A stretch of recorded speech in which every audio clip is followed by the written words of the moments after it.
Good evening, everyone. Welcome to the last call. We're still playing music. There we go. All right, we're getting off to a grand start here. With me here, I got two of my brothers here with me. What's up, guys? How's it going? Yeah. So, Packy was telling me, he started to tell me a story earlier about and I don't know how I missed this one, but somebody trying to land a plane. Somebody died in a plane, and somebody landed it. Yeah, Colin, you had that pulled up on your phone, didn't you? This guy, I guess the pilot who was flying the plane, just slumps over on his yoke. And, so the guy, one of the passengers on the plane, had to contact him. He figured out how to do the radio, because the radio is kind of complicated to do, but he figures out how to send it out, get it to the air traffic control, and they actually walked him down, said, level out the plane, calm down. But the dude was surprisingly calm throughout this whole thing. I mean, it's killer, man. It's awesome. Where did this happen? I don't know where. I think it was in Florida, because they told him to follow the coast. So I think he was flying to Florida. And just to clarify, I don't think the pilot died. I think nobody's asking about the pilot. The pilot. Oh crap! The pilot was still on the plane. He's like, hey, what about me, guys? Still a pilot, Not a good one though, I guess. He's sleeping on the job. But I don't see how. It was obviously a Florida man. Let's go ahead and get that out there. If flying to Florida and Florida man falling asleep. Well, these guys were coming back from a fishing trip from the Bahamas, I think is what they were doing. I'm sure there was no. What is it? 48 hours from 24 hours throttle or bottle of throttle. Bottle to throttle. I think that's the flying. 24 hours. So bottle to throttle. One of the things, we're up here, local in North Georgia. So one of the things a lot of people aren't talking about this though is the guy who did this, who landed the plane successfully. He has the shirt that he's wearing when he's flying is a Sunrise Grocery shirt, which is right down the road from us. Oh wow, yeah. Wow! I didn't know that. Yeah, that's a good fact to know. Talking point. Thank you. Thanks, Becky. Thanks for chiming in there. What else? What else? Anybody know? Anybody know anything? We got famous birthdays coming up today. So big one here is Mark Zuckerberg.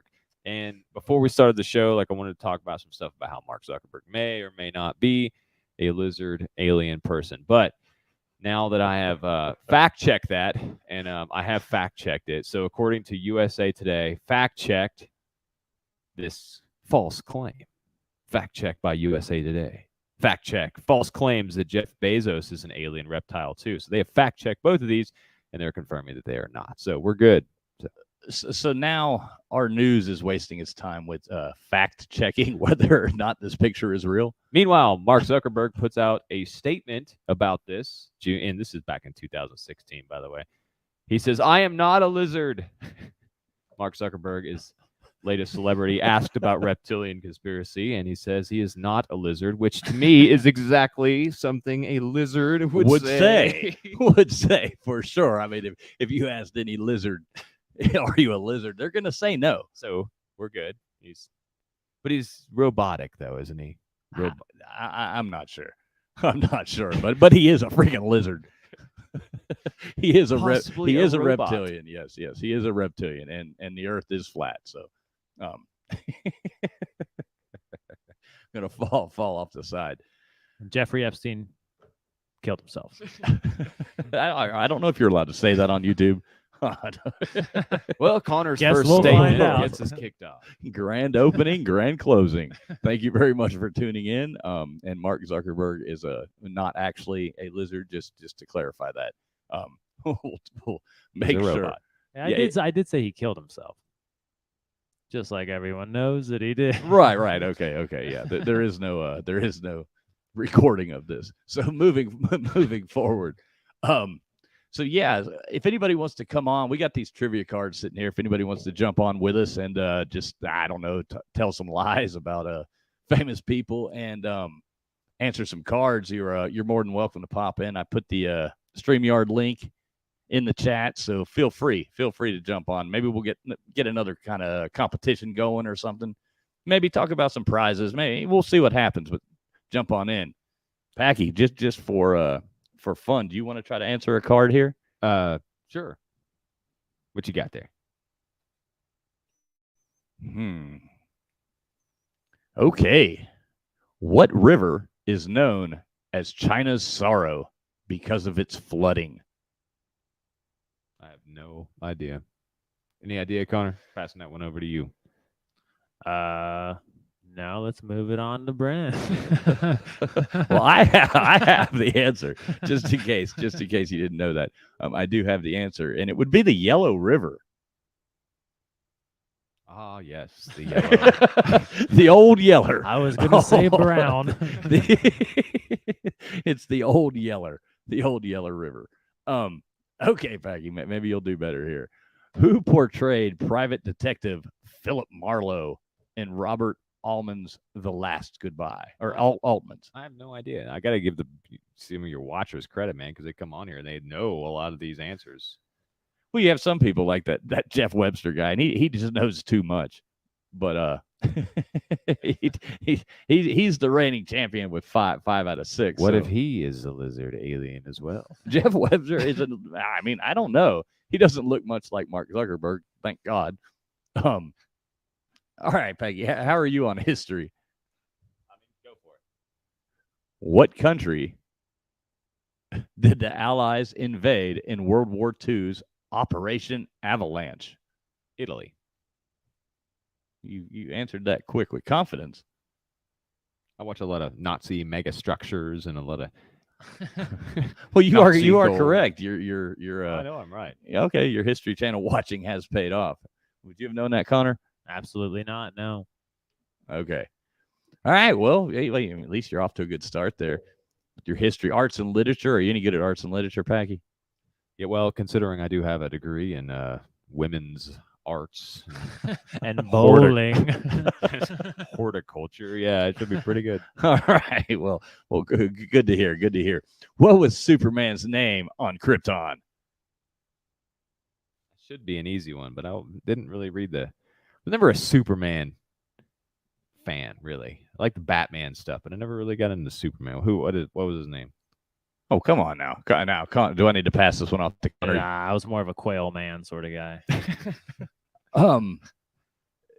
I'm thinking, and I actually haven't looked at the answer, but I know it's like Jal-El or Kal-El. One's his dad, one's him.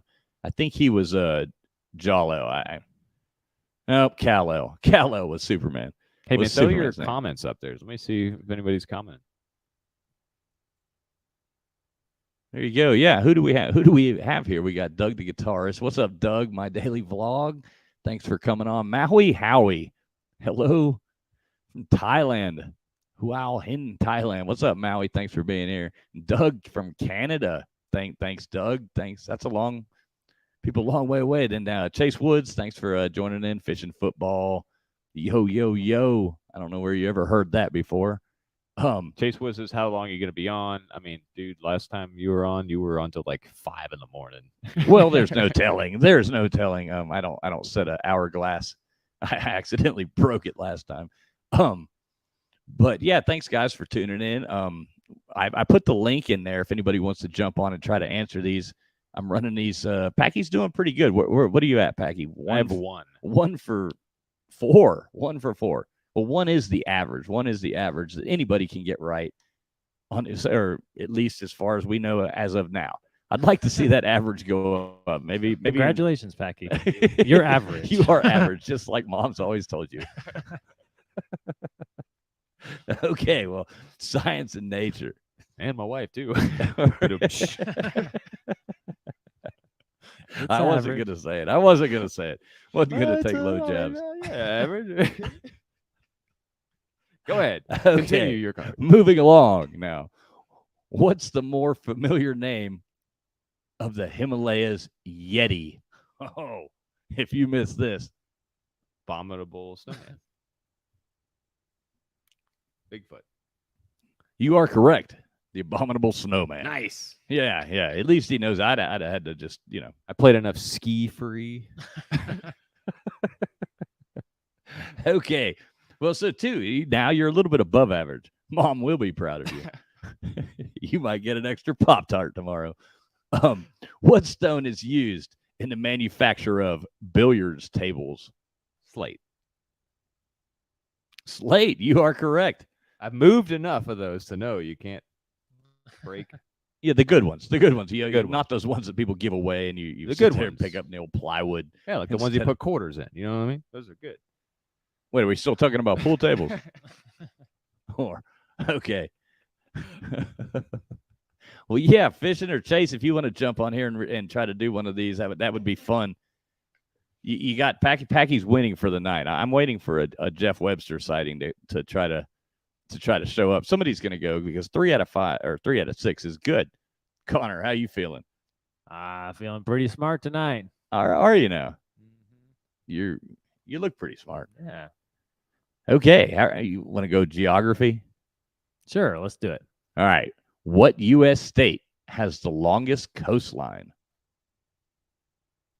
I think this one is Alaska, actually.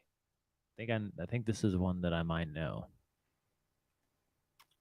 Alaska, it is. Ah. It is. You are right. You're right. That's kind of a trick question there. But what were the names of the Everly brothers? I think I actually read this the other night, but you weren't here, so. I feel like one of them is Phil, and Is that Dr. Phil? Probably. Yeah, I don't know the other one though. I think that's one though.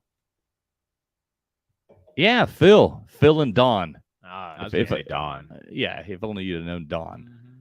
But hey, Phil was pretty good. I wouldn't have got that.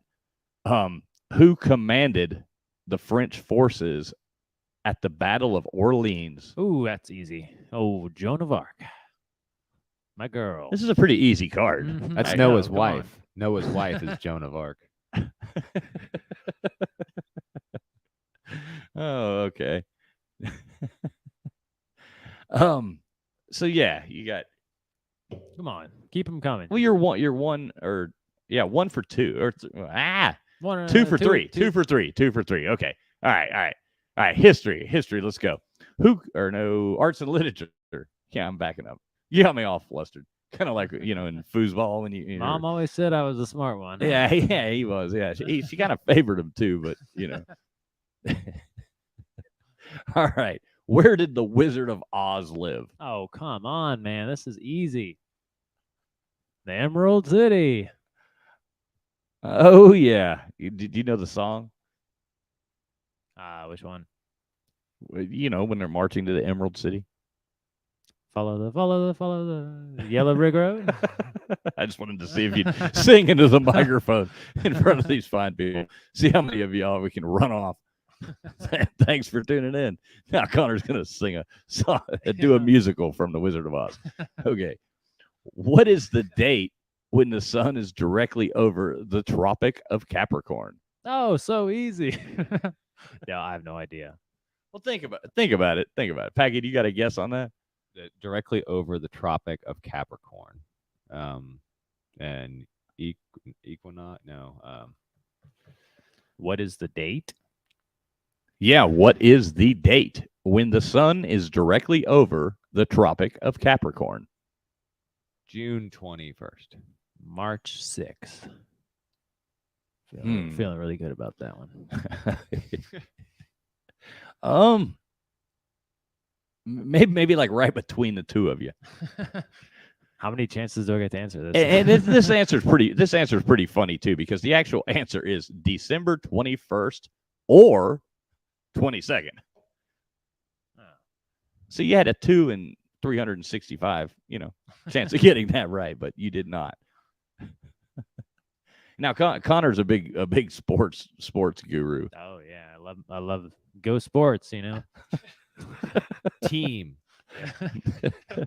Remember Team Girl Squad? Uh-huh. Yeah.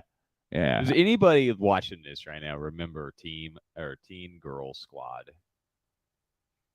Not that Teen Girl Squad. Connor. I mean, I love Michael Jordan. What was it? I almost want to look it up. Homestar Runner, man. My favorite team is the Chicago Balls. What was it? Slam dunk. You had all the memorabilia. Brennan had all the shirts and the Homestar Runner T-shirts. Oh, I actually do. Y'all were younger though, and you started watching it, and you showed it to me, and I just thought it was funny. So I've actually got like the patch that says like raised by a cup of coffee, and like all this weird stuff. Who is your favorite Homestar Runner character? You have to give away to somebody who can tell us who their favorite. Can't you give away Man, maybe we should do like a Homestar Runner trivia question. That would be. What is Homestar Runner's girlfriend's name? You can answer that, then we'll give you this used coffee cup. Right, thanks. Out of dad's console full of cigarette butts. Yeah, only if you pay shipping. Weighs about 20 pounds, full of cigarette butts. But exactly the perfect gift. Well, Mother's Day's already passed, but it would make a perfect Valentine's gift for your darling significant other next year. This is a great commercial for that. Are you tired of buying vacuums for your wife for Valentine's Day? Well, get her a old coffee cup full of cigarette butts. It's exactly what she needs. So how do you look up Homestar Runner? I was actually going to look that up. I think you type it in the browser. You type in Homestar Runner. I think on like a computer or something. Do I have to Google it on YouTube? So the funny thing about this watching the show is Connor worked IT forever, still does, and does all this stuff. I am decent with computers. Brennan is like the least computer literate person that is sitting here, and he's running the show. I can take my what? You can take your what? If I can take my what? Do Teen Girl Squad. Okay, how do we find Team Girl Squad? Tell me where to go. So what you want to do is you want to type Team Girl Squad. Well, I'm on the damn page, so at least to tell you. Here you go, Connor. I'm passing this over to them before they make fun of me anymore. And now we'll see how he does. He's really sensitive. Yeah, it's okay. Let's do a little. We gotta be careful. With Lots this. of stuff popping up there on your recently searched. There, Right. You typed it in. Oh, T-E. Whoa. Taxi cab. It's like what? Jerry Seinfeld and Woo. Okay, so here we Connor, go. all you have to do is start playing the one you want, and then we're gonna flip back over Oh, to the one that stream I here. want. Yeah. Now, here's a good. The ugly one. Team Girl Squad! Cheerleader! Okay, so this is the So-and-so. nonsense What's that your face? that The they used to ugly watch. one. Yeah, this is what we grew up on. You're the one with baggy pants. And We're on I don't even think they spring can hear it, break. but We tried to call you, but we there you go. Should be. Yeah, Yeah, now they can. This is what they used to watch. Try to remember to bring the shell or some sand. This side has birds on it. Chomp. Organization! It's like the fun never ends. Let's go put our stuff down by them older boys. I miss video games. I miss my mom. I'm ready to play sports. Ooh, I'm too nervous. This is nonsense. My lungs are filling up with sand. And cigarette butts. Hi, boys. Is this fight taken? We're on Punt. Ow, my hopes of reaching first base.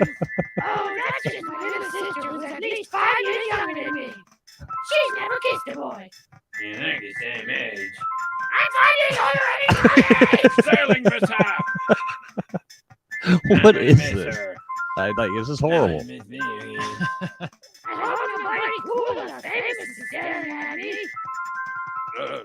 She's my friend. Bring on her best. Now who wants to stand up carousel with me? It's almost over. Do it when you know those bones. So good.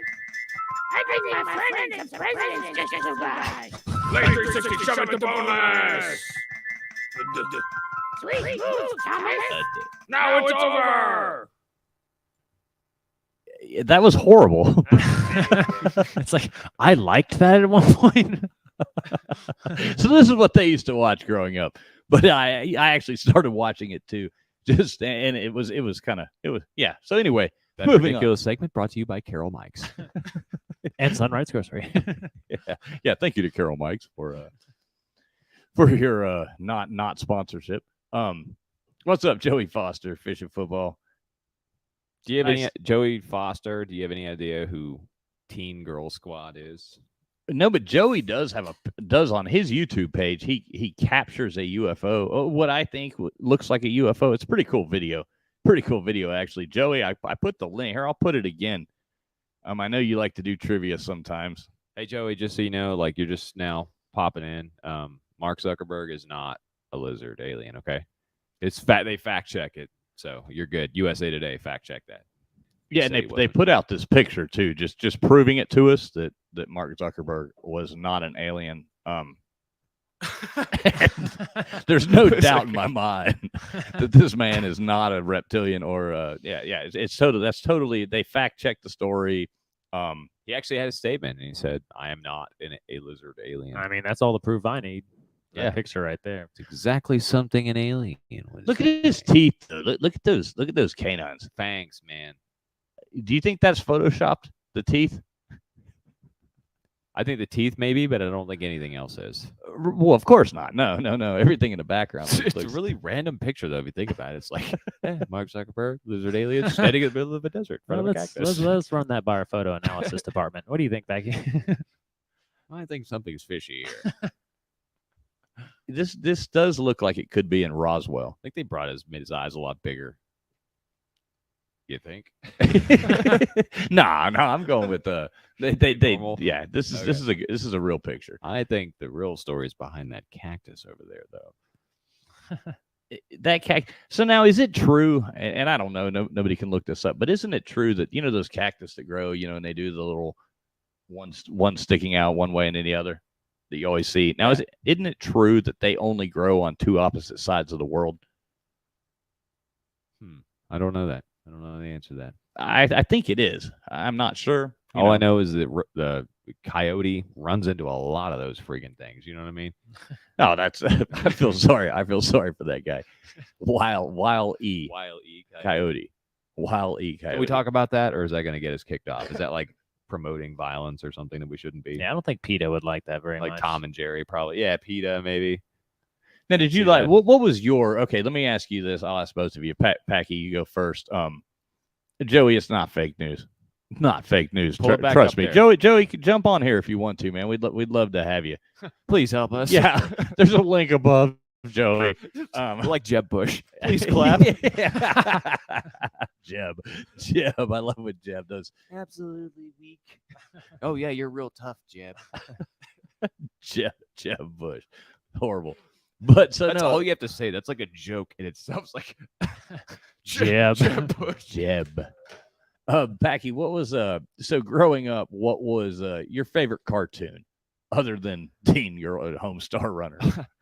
I mean, we watched everything though, because like I was like the middle child, so we had, I mean, everything from all the old stuff that we used to watch, and then I mean, we always watched everything, but then you had like later on, like SpongeBob was hilarious. I don't care what anybody says. Like some of those early SpongeBob episodes, that was like right when I was, like cartoon age watching time, and a lot of those were really, really funny. So probably that one, but of course all the old ones, Tom and Jerry and all that stuff. I too. mean, some of that stuff on Cartoon Network was pretty weird. I mean, Yeah. Courage the Cowardly Dog was I mean, the most demented thing ever. Like cow and chicken. Cat Mama dog. had a chicken. Mama had a cow. Daddy was proud. Didn't care how. Like, what the heck were we watching? Wait, was this real? Yeah, that was a show Cow and that. Well, we chicken. weren't allowed to watch it, But you know. think about Ren and Stimpy. I mean, Ren and Stimpy was pretty messed up too. I mean, even The Simpsons. I mean, The Simpsons were hilarious. Which, by the way, The Simpsons have predicted many events that have actually came true. But there's my little disclaimer in there. Like Donald Trump being president. But Simpsons, I mean, that's pretty messed up too. I mean, I don't know. Well, Well, I guess see, that's not like a kid's Well, cartoon, that was though. yeah, that was geared towards adults, but Yeah. even some of those kids shows were pretty strange. Yeah. Hey Arnold. Now, see, I never watched any of these. This is just dating ourselves here, but yeah, you guys are quite a few years younger. Brennan's like, have you ever seen Betty Boop? That's a good Right, one. exactly. Where Back in my day, they played those in the shorts before the movie came on in the theater. we watch them picture shows. Yeah, the moving pictures on my color TV. Oh no, oh gosh, yeah, not that far back, but no, I guess when I was hey, we do have somebody that wanted to hang out with us. Well, there is somebody that likes us. Joey, thanks. I'll give you that $10. Friend. I'll give you that $10. Thanks for coming on, Joey. What's going on, buddy? I don't know. That can be. Sounds like a transmission from Mark Zuckerberg. So this is the guy that said he was that I said had a UFO video. Joey, you sound like you're in a UFO. You there?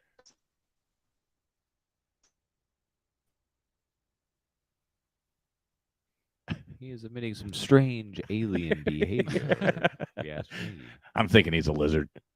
He's got to be. Joey, kind of breaking up though, man. Yeah, Joey, try to fix your connection there. That'd be awesome. Yeah, it certainly isn't us with Windstream with 2 upload. Yeah, we're doing not good. the problem. I'm hoping everybody can hear us there. But anyway, so Connor, what was yours? What was my favorite cartoon? Yeah, your favorite cartoon or show. I mean, I can almost say If just you had favorite asked me show. what show, I would have given you a totally different answer. Well, I can probably guess your favorite I know show. you Pat. can. I lived with you for a long time. What? Andy Griffith show? Yeah, I wasn't gonna say. I soap was. opera. Yeah, exactly. All my children. Some Hold Spanish on. soap opera. Mi amor.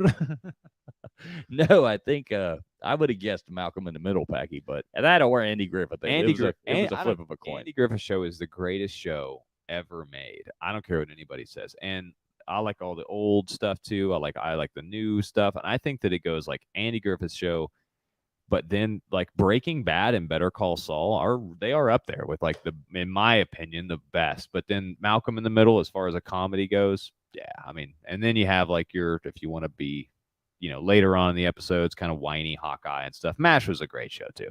It was, but it is whiny and it is preachy as it gets into the later episodes. But MASH was good. MASH was a good show. Connor, what war was MASH about? The war in Vietnam, right? See, everybody always says Korea. Vietnam. Oh, sorry, It's sorry, Korea. Korean War. Korea. Everybody forgets about the Korean War all the time. Yeah. Anytime you ask MASH, people say Vietnam. It's like, because no. Connor's over here being like, they all look the same, Hey, Chinese, See? Japanese, look at these. I don't know. took it one step further, but that's cool. Okay. I can't believe we're still alive. No, MASH is a great show. If y'all never watched Malcolm in the Middle, Malcolm in the Middle is hilarious. Can't beat Andy though. Andy's the greatest show ever made. Definitely Andy Griffith's show. Tell me something that's better. Leave it to Beaver. That's Oh, you want to fight me in the next room? You want to go to the den? Yeah, talk to Ward about it. Okay, Wally. Now, I mean, as far as like going back to cartoons here, I mean, it's hard to beat SpongeBob. It really is. hard to beat. See, I never watched SpongeBob. The I mean, early what- ones. What was your cartoon in your time period, Brennan? And it's hard to even say really because there wasn't as many. It doesn't say there were older ones. Probably, if I really had to say, my favorite was probably the Flintstones. But they were reruns. It's not like I'm that old, but they were coming on live. Or are you? Well, and the Flintstones were based on the Honeymooners. Exactly. So I mean, which was a great show. It was kind of a short-lived show, but the Honeymooners was a great. Green Acres. That was another great older. Now, what was Ralph Cramden's wife's name? Alice Alice. Hey, Alice. going to the moon. Yeah, exactly. To the moon, Alice. To the moon. And then I think though, relating wise, like as far as relating to a TV show character, I think I could probably relate with Fred Sanford the most out of any of them. Though. Like every time I have to spend money, you know, like, go to the gas pump and it's like, oh, I'm coming home, you know, like every time. Like Packy is one of the cheapest people you could ever meet in your life. I mean, he'll spend $10 to save one. That's only when I invest in your stock tips. Well, hey, we trade stocks like we do, you know, like we trade stocks. Like I love it. Every time I go into my Robinhood account, it's like, here's your portfolio. I'm like, that's my portfolio. Like, it's horrible. I'm just gonna cash it out, buy a bottle of Boone's Farm, and call it, you know, just jump on it. Nah, I don't think you're allowed to say those kinds of things. So on YouTube, jump into a car and wait, you can't say that either. Right? Oh no, and gas will be like $4.15 a gallon. Packy's like, I'll give you a $4.10 best offer. And it's like, no, sir. I haggle with the gas station attendants.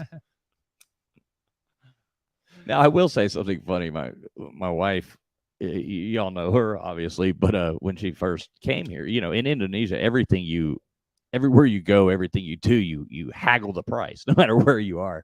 And it was funny when she first came here, like at the Kroger or Publix, you know, sitting there trying to haggle with the girl at the checkout counter. So yeah. Turn your comments back on. Okay, sorry, I have them in front of me on the phone here. Connor's running the show now. So what's up, Jeff Webster? So Jeff, you'd be interested to know that Packy actually, what did you get, Packy? 3 out of 5? Yeah, 3 out of 5. And I got the easy ones though. They were pretty easy. There was 3 easy ones. Connor, you're where we still haven't finished your card. Yeah, I mean, I think I got 3, right? 2 or 3. Hey, I want to read some of these though. Bernie Mac was great. Bernie Mac's show was great. Yeah, Rugrats was a good one too. Rugrats, very strange. I did watch the very Bernie good Mac show. Now, I never watched Rugrats. There was a movie though that you guys used to watch, and it had that horrible "one way or another, I'm gonna get" song, and it I was hate that Rugrats, song. and I have hated that song ever since. I hated that song ever since the first time I heard it. That's one of the worst songs. Yeah, that was horrible. Who does it, Brennan? Oh, no. See if y'all can stump Brennan. Oh, you can One stump me way easy. or another. No, I'm a fine, radio yeah. DJ, so I kind of have a. Yeah, he's got a little bit of an advantage as far as the fact that he plays music for a living. I don't know, Packy. Who is it? Blondie. That was actually easy. I should have known that. Yeah, Rugrats and Nickelodeon it's horrible. It's what they liked it too. There's some funny stuff though. Like a lot of these cartoons, if you watch them as adults, you know, when you like even when you're kids though, like you get it, you know, but like when you watch them as an adult, you look at some of that stuff and it's like, yeah, they're kind of like towing the line there, you know, like those early SpongeBob things. There's a lot of stuff in there that's kind of questionable. You know what I'm talking about? Mm-hmm. Yeah, I've heard a few things, but yeah, it seems I don't know. I prefer Betty Boop over SpongeBob any day. Those good old clean cartoons that didn't, you know. Spaces and yeah, they say cartoons now are weird, but you go back and watch a Betty Boop episode, man, that's like an acid trip. Like that is all Betty over Boop's the place. Insane, man. Yeah, those were creepy. Hating Blondie, apostate. They kicked ass. Jeff Webster. No, dude. Call me. Like that's okay. Yeah, I'm not a huge... one way or another. That horrible. That's an awful song, man. It's got that weird little clown music going in the background. It's like, do you remember the Rugrats thing I'm talking about? And it was the end of it, and they were running around singing. I just remember all y'all watching. It drove me insane.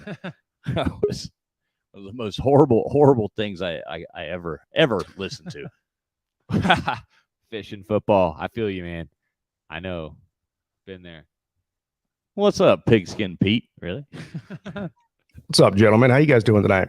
Good, man. Yeah, we're doing good. We're just sitting here, making fun of each other. I guess is the best way when you put 3 brothers in the same room. I got you. You know what I just spent the last hour doing? Listening to us? Probably watching flat Earth videos. Well, close though. Mark Have you ever heard of an Euler's disc or a Euler's disc before? No. Yeah. Well, I didn't either until about an hour ago. It's just it's like a solid steel disc. It's about a 1/2 inch thick, and there's like a piece of glass that comes with it, and you spin this thing on it, and you watch this thing spin around at like 1,000,000 miles an hour for as long as it will spin. It's some ADHD shit, man. Is what it is.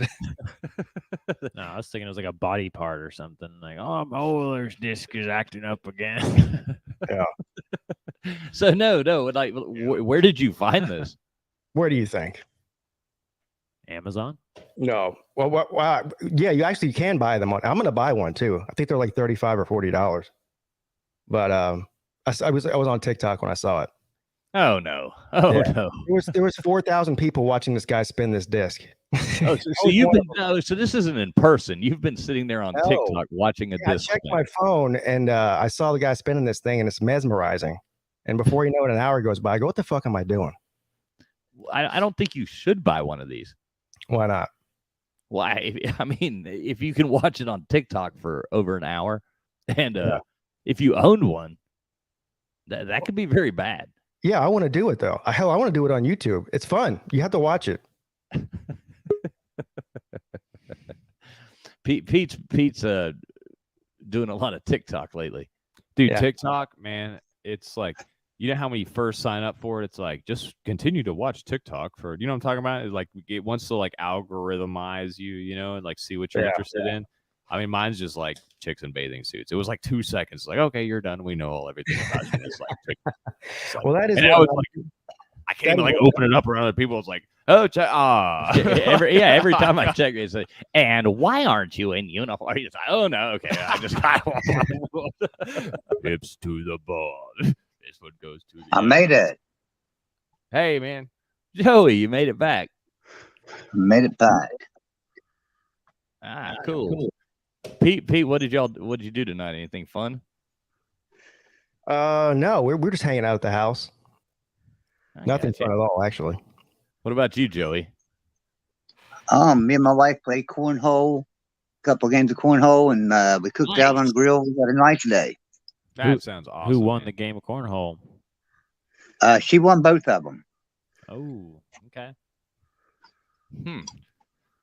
I like playing that game. It's kind of new. We always grew up playing horseshoes, but horseshoes are a lot of darts. She beat me 21-19 and 21-18. Now, do you have one of those like nice custom made? Well, you do. No, wood I stuff bought one. anyway. I bought a traveling one. It's like for tailgating. It's a traveling one, so you can bang it around. It's plastic. You can't hurt it, and we love that set. The only one we have is Pete. It's like that thing that you brought, the ring toss thing. What is that? Go Sports Ladder ball. or ladder ball. Is it Go Sports? In that wasn't that the brand? Oh, I don't even remember what brand I have. Yeah, something like that. I remember you saying it, but it's the same thing that I have, like a beach cornhole set. But they kind of bounce, you know. It sucks. But horseshoes is better. Hey, what's up? The late horror show checking in. Hey, man. Dino's awesome from there. If anybody ever, like, honestly, at nighttime, if you're sitting there, the late horror show is super cool. They play old. He plays like old detective shows, murder mysteries, basically the old time radio. It's awesome. Yeah, subscribe to them and support them. They do some cool stuff. It's seriously cool channel. I think Seriously. he was on the he's either on the show or in the chat a few weeks ago, wasn't he? Yeah, I think so. Yeah. I think I did subscribe to him actually. Yeah, it's actually, I mean, I listen to that like when I'm working at night and stuff, I'll just turn that on and put my earphones on and just sit there and listen to that. It's so much better than any nonsense now. So anyway, great horror show. The late horror. I call it the great because it is great. But all right, moving on. Jeff Webster, you jumped on here too. Yes, I'm freshly returned from a 2-0 loss that snapped a 5-game winning streak for the iCubs. The Omaha Storm Chasers got us tonight. Now, what sport is this? It's AAA baseball. AAA base. Okay, I was wondering why I never heard of was it you say Illinois Storm Catchers? The Omaha Storm Chasers. Close enough. Omaha Stones. Yeah, I couldn't even remember that. Okay, so yeah. Okay, so The AAA team for the Kansas City Royals. Now, Were you you mentioned worse? you mentioned Rugrats. I had a unique experience with the Rugrats. Imagine that. That's a great way to start a sentence. Yes, and it was March or April of '92. I remember the year because I was the guy who was supposed to go. One of the guys who was supposed to go had to bow out, Now, and is for this some reason they 1900s, asked right? me to go. I went as a chaperone for the Drake University student government group that went to this national conference in Orlando. And on the Saturday, we had the Saturday we were allowed to, kind of like have the day, and the kids opted to go to Universal. And even though it was a Saturday, even though it was a weekend, the crew was in there working, and we got to watch through these windows as the artists were hand painting the background, like the living room, the bedroom, the whatever. They were hand painting the cells for an episode of Rugrats. So they were already drawn, and we got to watch the animators by hand color them in. Of course, now it's all done by computer, but at that time it was still being done by hand. And you were able to walk down this corridor and look through these big bay windows and look in there and watch them doing it. Oh wow, That's interesting. and this was Which was the kinda this was the interesting. 1900s, right? What's that? This was the 1900s, right? Yeah, Florida had been settled in 1792. Okay. Orlando had come in. Okay, well, so all right, so let's find out from you guys too. All right, this is fun. So, what's your Pete? What would your favorite show when you were growing up? Show or cartoon, whatever it was. What was yours? My favorite show. Yeah, like when you were a kid growing up. I mean, it was just the best, Yeah. the best show ever. Oh man, there's so many of them.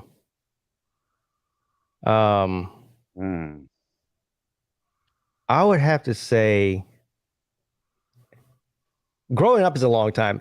Like how young? Because I mean, like He-Man was probably my favorite one growing up. Oh, you were a He-Man guy. Yeah, Huh? He-Man guy. And what was the other one? We Thundercat. weren't allowed to watch, or I wasn't allowed to Yeah. watch He-Man when I was little. I also say the classics like the Flintstones. But as far as TV shows go, oh man, probably like Gilligan's Island. Okay, I like the Gilligan's Island. Yeah. So, Good show. Okay, that leads into another question then. So, what was Ginger or Marianne? I'm gonna have to go with Ginger. You're gonna go with Ginger. See, Yeah. I always thought Marianne. Packy, Ginger or Marianne? Kind of like the older lady, actually. What was her name? Oh, come on. I can't remember her name. Pete, come on now, Jeff. What's the older lady? Like the You mean Lovey Howell? Yeah, that's her real name. But what's her? Yeah. Howell, Thurston Howell's wife. Yeah, love it. Yeah, Right. Yeah. It was the actress's name was Natalie something. I'll never come up with her last name. Yeah, But I that's believe not her what first name I'm was thinking about. Natalie. Let's go back, Connor. Ginger or I mean, Marianne? I'll take what I can get, but I guess probably He's gonna probably say Marianne. Gilligan. the only one that's left is Gilligan, dude. I'll take what I can get. Nah, I'd say Marianne. Okay, see, me too. What about you, Jeff? Oh, Marianne all day. Okay, well, Packy, at least you're. I got Natalie Schaefer. Union. There you go. Yep. Yeah, That's what it is. that was a great show. See, I picked like as far as cartoons went, I picked the Flintstones, is what I said. Then we talked about it being, the honeymooners, basically. But talking about beautiful women in old shows, though, Peggy in Andy Griffith's show. Or Francis Beaver. Or what was Andy's first girlfriend? It wasn't Helen. It was the star Ellie that worked in the drugstore. She was gorgeous, man. Oh, I know what you're talking about. When he was going in, yeah. Yeah. That Yeah, was early good. on. When you said talk about old TV shows and you said Peggy, all I could think was Bundy. What you talking about? I'm talking about Peggy Hill. Or, yeah, Peggy Hill. LW in the chat said, I forgot about this one. Cheers. That's another one. Yeah, Cheers was. I mean, yeah, that. I watched all those, but that was older. You know what I mean? Like you're a little bit older, so. Well, Yeah, now, if you're talking about when I was a young boy, I would say a show like Adam 12, and then of course there was the famous Squad 51, Engine 51, respond to emergency. Was yeah. big. That came on right after Adam 12, TV Land. Yeah, and Baba Black Sheep. Now, what about Betty Boop? No, I was always I was never a Hanna-Barbera cartoon guy. I was Warner Brothers all the way. Give me Bugs Bunny, Marvin Martian, Yosemite Sam. wasn't Betty Boop like Sylvester. the 1940s and 50s? I mean, even Jeff's not that old. Probably older than that. It's probably in the what? No, the 60s and 70s versions of them were outstanding. Oh. Well, the real old ones are just Especially great. the I don't one- know, for some especially reason, the- we had to grow up watching that. Like our grandmother used to just make us watch that, like Darby O'Gill and the Little People, and just scare the bejesus out of us with that damned banshee. man. That thing and the Coach coach at the de bar. bar. Yeah, see. Scarred for life. Yeah. Neo likes Gilligan's Island. Mayhem Matthews says Saved by the Bell. And Drake and Josh. Drake and Josh is on there too. I watched that. As I got a little bit older, junior high and high school, I was a fan of the show Soap, which is where Billy Crystal got his start. I liked Barney Miller quite a bit. Barney Miller was really good. Benny Hill. Benny Hill was a great show. Esso says Oh Jesse- yeah. What? Of course, watching on our public television channel used to show on Sunday evenings. They would have Benny Hill and Monty Python. They'd have 2 episodes of each, so you got 2 hours of quality TV there. You got back-to-back Pythons and back-to-back Benny Hills. Yeah, that was good stuff. That was So good you stuff. had like Christopher McDavitt. He says Andy Griffith Show. Yeah, we've been talking about that. Andy Griffith Show's by far No, greatest show. Neo says Absolutely cannot stand the Andy Griffith Show. kick him off, dude. Just Yeah, what's wrong with just- that? how are you? Absolutely, God, man. absolutely, What don't- absolutely what don't you revolting. like That's sarcasm. Come on, that has to be sarcasm. No, that's absolute truth. I mean, the minute I hear the whistle, that's it. The channel's changing. I don't want anything. it- That's way too. Are you a That's way serial too. killer? That's way too country bumpkin for me. Yeah. Is it Don Knotts? Is he the reason you don't like it? Well, and Matlock and the whole thing. It's just way too, way too country bumpkin for me. Way too country bumpkin. And I don't This want guy anything to do with it. graduated from the University of Alabama. What about Green Acres? No, don't want anything. Don't want anything to do with any of that kind of You're stuff. not an Ernest T. Bass fan, I assume. I don't even know who that is. How about like Murder, She Wrote and Matlock and that kind of thing? Nope. No? Anne of Green Gables. You know, I get asked. I've been asked many times about 80s television. You know, like, did you watch Cheers? Did you watch Hill Street Blues? All those shows in the 80s, I was in high school and I was in college, and I had way more fun living my life than sitting down and watching television. I didn't watch television almost anything beyond either just to catch the news or sports at all during the entire decade of the 80s. I just froze it out. I didn't watch any of that stuff. Like, for Yeah, and instance, I can understand that, though. I probably have seen, if you took the entire series of Seinfeld, and I know Seinfeld's not the 80s, but I mean, if you took like Cheers, Seinfeld, Everybody Loves Raymond, all these popular series, and you put them together, Friends, I have probably seen less than 1 hour combined of all of those shows put together. And that would have been by accident. It wouldn't have been I would have accidentally seen them. We all had to accidentally like watch friend, or in my age group at least, it Yeah. did. I just don't understand. It's like you have like this vendetta against Andy. You know what I mean? It's like Matt Well, Lark. you know, I Hell heard, no. I heard MASH being brought up. I really enjoyed the movie MASH, Right. but the television show was not permitted to be on in our house. My father would not have it on. It was too Now liberal. you have to understand, my father was a Korean War vet Yeah. For sure. and a Marine, and he was wounded. Spent 3 months in a hospital in Osaka. Got sent back to Korea, and when he went back to Korea, he was taken off the front line and worked in a MASH hospital as like a. He would tell you he just kind of like did odd jobs around the MASH He was radar. Right. Oh, correct. Now my father liked the movie MASH, Right. and he understood that it was tongue in, that the TV series was tongue in cheek. I mean, he understood it for what it was, but much like Gomer Pyle, yeah, he was just not going to he wasn't going to let that stand. And if you even, my dad could walk into the room and he could have a beer in his hand and he'd all smile. He's having a great day. He's having the best day of his life. And I'd say, "Hey, Dad, Alan Alda." And right away, his day was ruined.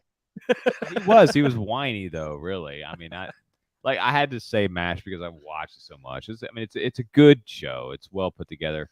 Radar was the only character of all of them that was in the movie and the show.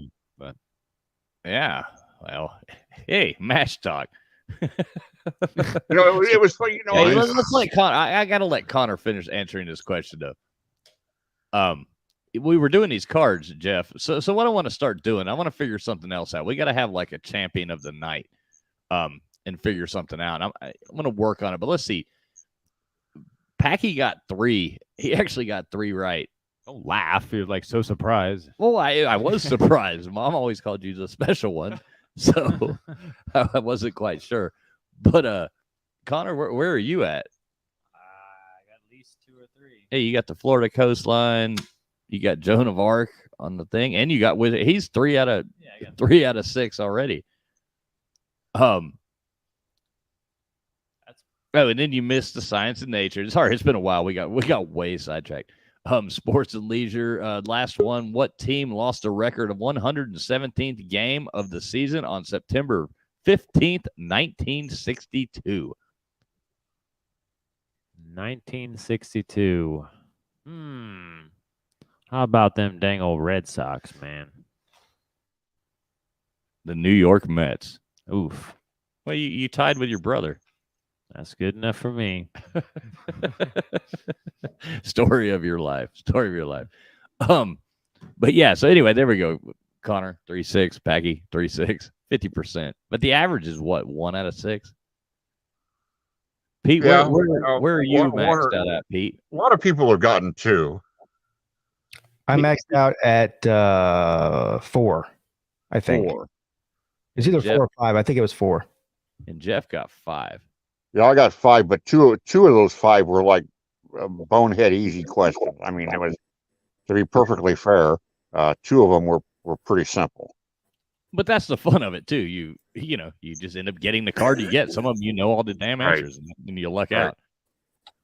And you luck out. Hey, speaking of shows, the one other one. Did any of you guys ever watch Laurel and Hardy? I know you all did down here, but Jeff, were you a Laurel and Hardy fan, or do you hate them? What about you, Pete? No. No, I never watched them. Hilarious, man. I can't believe you haven't brought those up already. Like I can't believe I forgot about Laurel and Hardy. They're more like the 40s and 50s. I watched the Three Stooges. See, I don't like the Three Stooges. I mean, No, it was too slapstick. But I mean, Laurel and Hardy was slapstick, but the Three Stooges was just too much. Laurel and Hardy was, I mean, basically the best those old movies. Wouldn't you think? Hey, Connor, have you ever watched Laurel and Hardy? Oh, of course. Blockheads is a good one. Flying Deuces was my favorite. So, Pete, do you want to try? You want to try one of these cards or what? Sure. Got any Ernest P. Worrell fans? Do you like Ernest, Pete? you talking about Ernest? Like Ernest Stole Christmas and all that shit, or whatever. Yeah, ghosting. That's what they're talking about. Yeah, Goes to camp. Ghost to Yeah, camp. Ernest Goes to Camp, Camp. Rides again. Yeah, I mean, those, those were good. I mean, I mean, is that the character that says "Know what I mean, Vern"? yeah. yeah. I remember when he got his start. He got his start on doing commercials on the Birmingham station, and then they kind of turned him into as his fame spread, he became regional. Yeah. Yeah, he was the Slinky Dog in Toy Story. Yes. Yeah. Thanks, Connor. Yeah. Anytime. All right, Pete. So you want to give this a shot, huh? I picked this card out special for you. Oh, great. Okay, so this first one I'm reading the question. I can already see it's going to have a dated answer. Where are Leipzig, Dresden, and Magdeburg? What's the category? Geography. Say it one more time. Okay, thanks. Where are? It's like I almost said the language. Where are Leipzig, Dresden, and Magdeburg? It sounds German. So I'm going to say Germany. Yeah, I knew the answer was going to be dated too, but yeah, East Germany. This card says, Okay. but yeah, Germany. No, Yeah. you missed it. Oh, I missed it. No, I'm kidding. Oh, Yeah, Germany's right.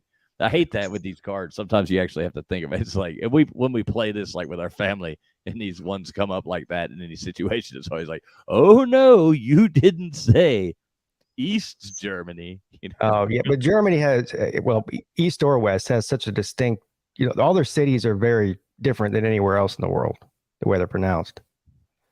Yeah, very, very German. Yeah. Johnny Ozark put on there, he's like, they were great silent film. Johnny Ozark, they were a great silent film. If he's talking about Laurel and Hardy, I mean, they weren't silent. Maybe they were like super early on. They started off silent. Were they? Yeah. Okay. Yeah, they started out silent. I don't think it was till Then they must have been part of that whole. They were part of that transition. That's into cool. Yeah, they that were era. right behind Chaplin. All right, Pete. So you're 1 for 1. That's pretty good. I probably just peaked, but okay. You peaked. Blew the load right out the start. So what was the first film? And hey, this is kind of cool that this goes with that Johnny Ozark was saying. What was the first film and only silent movie to win the Best Picture Oscar? Oh, shit. So it was the first film to ever win an Oscar, and it was a silent movie. I'm guessing it was probably Charlie Chaplin movie, wasn't it? Oh, wait. I haven't looked at the answer yet, and I'm actually kind of curious. I feel like I know this too. Oddly enough. I don't think I'm going to think of it though. I think I know it. I don't know. What's up, Joey? Did you get your connection fixed? I feel like I know I feel like I know it when you say it. Yeah, I but think so. There you go. Yeah, you're coming in loud and clear. Come on, Pete. I'm going to look at the answer just to. Oh, I think I know it. you're probably not going to get it, Pete. You want to take a Okay. guess, No, I don't know it. Joey? I think it was Wings. It was Wings. Wow. It was Wings. Yeah, that goes way. I don't You know. gotta be We could talk about Wings forever. All right, Pete. 1 for 2. Moving along. What Italian leader had a lifelong fear of the evil eye? What Italian leader? The only Italian leader I know is Mussolini, so I'm gonna go with them. That's probably a pretty good guess. Yeah. Do you ever get the evil eye? What time is it? I got it about 10 minutes ago, I think. I'm gonna have Packy Connor. Who was the worst evil eye that you ever got in your life growing up? I don't want to say that. Yeah. that's an incriminating question. No, I'm going to say Sauron just to make a joke. Okay, let's see. I think you're right, but yeah, Mussolini. Mussolini, you're right. I couldn't have named another. Exactly. How many Italian leaders can anybody name? And I'm sure somebody knows somebody, but Jeff starts coughing over here. Well, Yeah. would you like those in alphabetical order, chronologically, numerically? No, I'm just coughing because you mentioned Sauron and you know they depicted him in the movie as that, you know, having that big eye on the top of Barad-dûr, which is absolutely obscenely ridiculous and an insult to the books. That was not how he was depicted in the books. But anyway, Well, maybe we Next should question. get Andy Griffith to play him then. How would that be? next question. Gomer Pyle.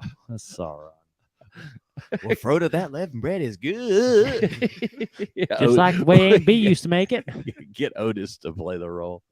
Funny thing about Andy Griffith though, it's like nobody like in that show, any of the cast is married, but the only person in Andy Griffith's show that is married is Otis, and he's in jail and drunk all the time. yeah, Never noticed that? That is true. it's not accurate. Yeah. Some thought had to go into that. Oh, yeah. That. All right, Pete. So what are you running? Two out of three? Yep. So far, Nice. Arts and literature, your best subject. you're my worst subject. What mythical figure carries an hourglass and a scythe? The Grim Reaper? Oh shit! Is that it? I didn't think you'd get that one. Oh, is that right? Am I right? Well, I hope, but I mean, I know he carries a Scythe. I didn't know about the hourglass. actually, you're wrong. It's probably Death. That's probably how they have him named. No, it's actually Father Time. Huh? You didn't think about the hourglass. I didn't either. Yeah. So that's what I was when I said the Grim Reaper. I knew about the Scythe, but Right. So yeah, Father Time I was. wouldn't have got that right. Man, I wonder why he You carries didn't. a scythe. Well, I know I didn't, but I mean, I wouldn't have got it right even if I didn't pick the Grim Reaper.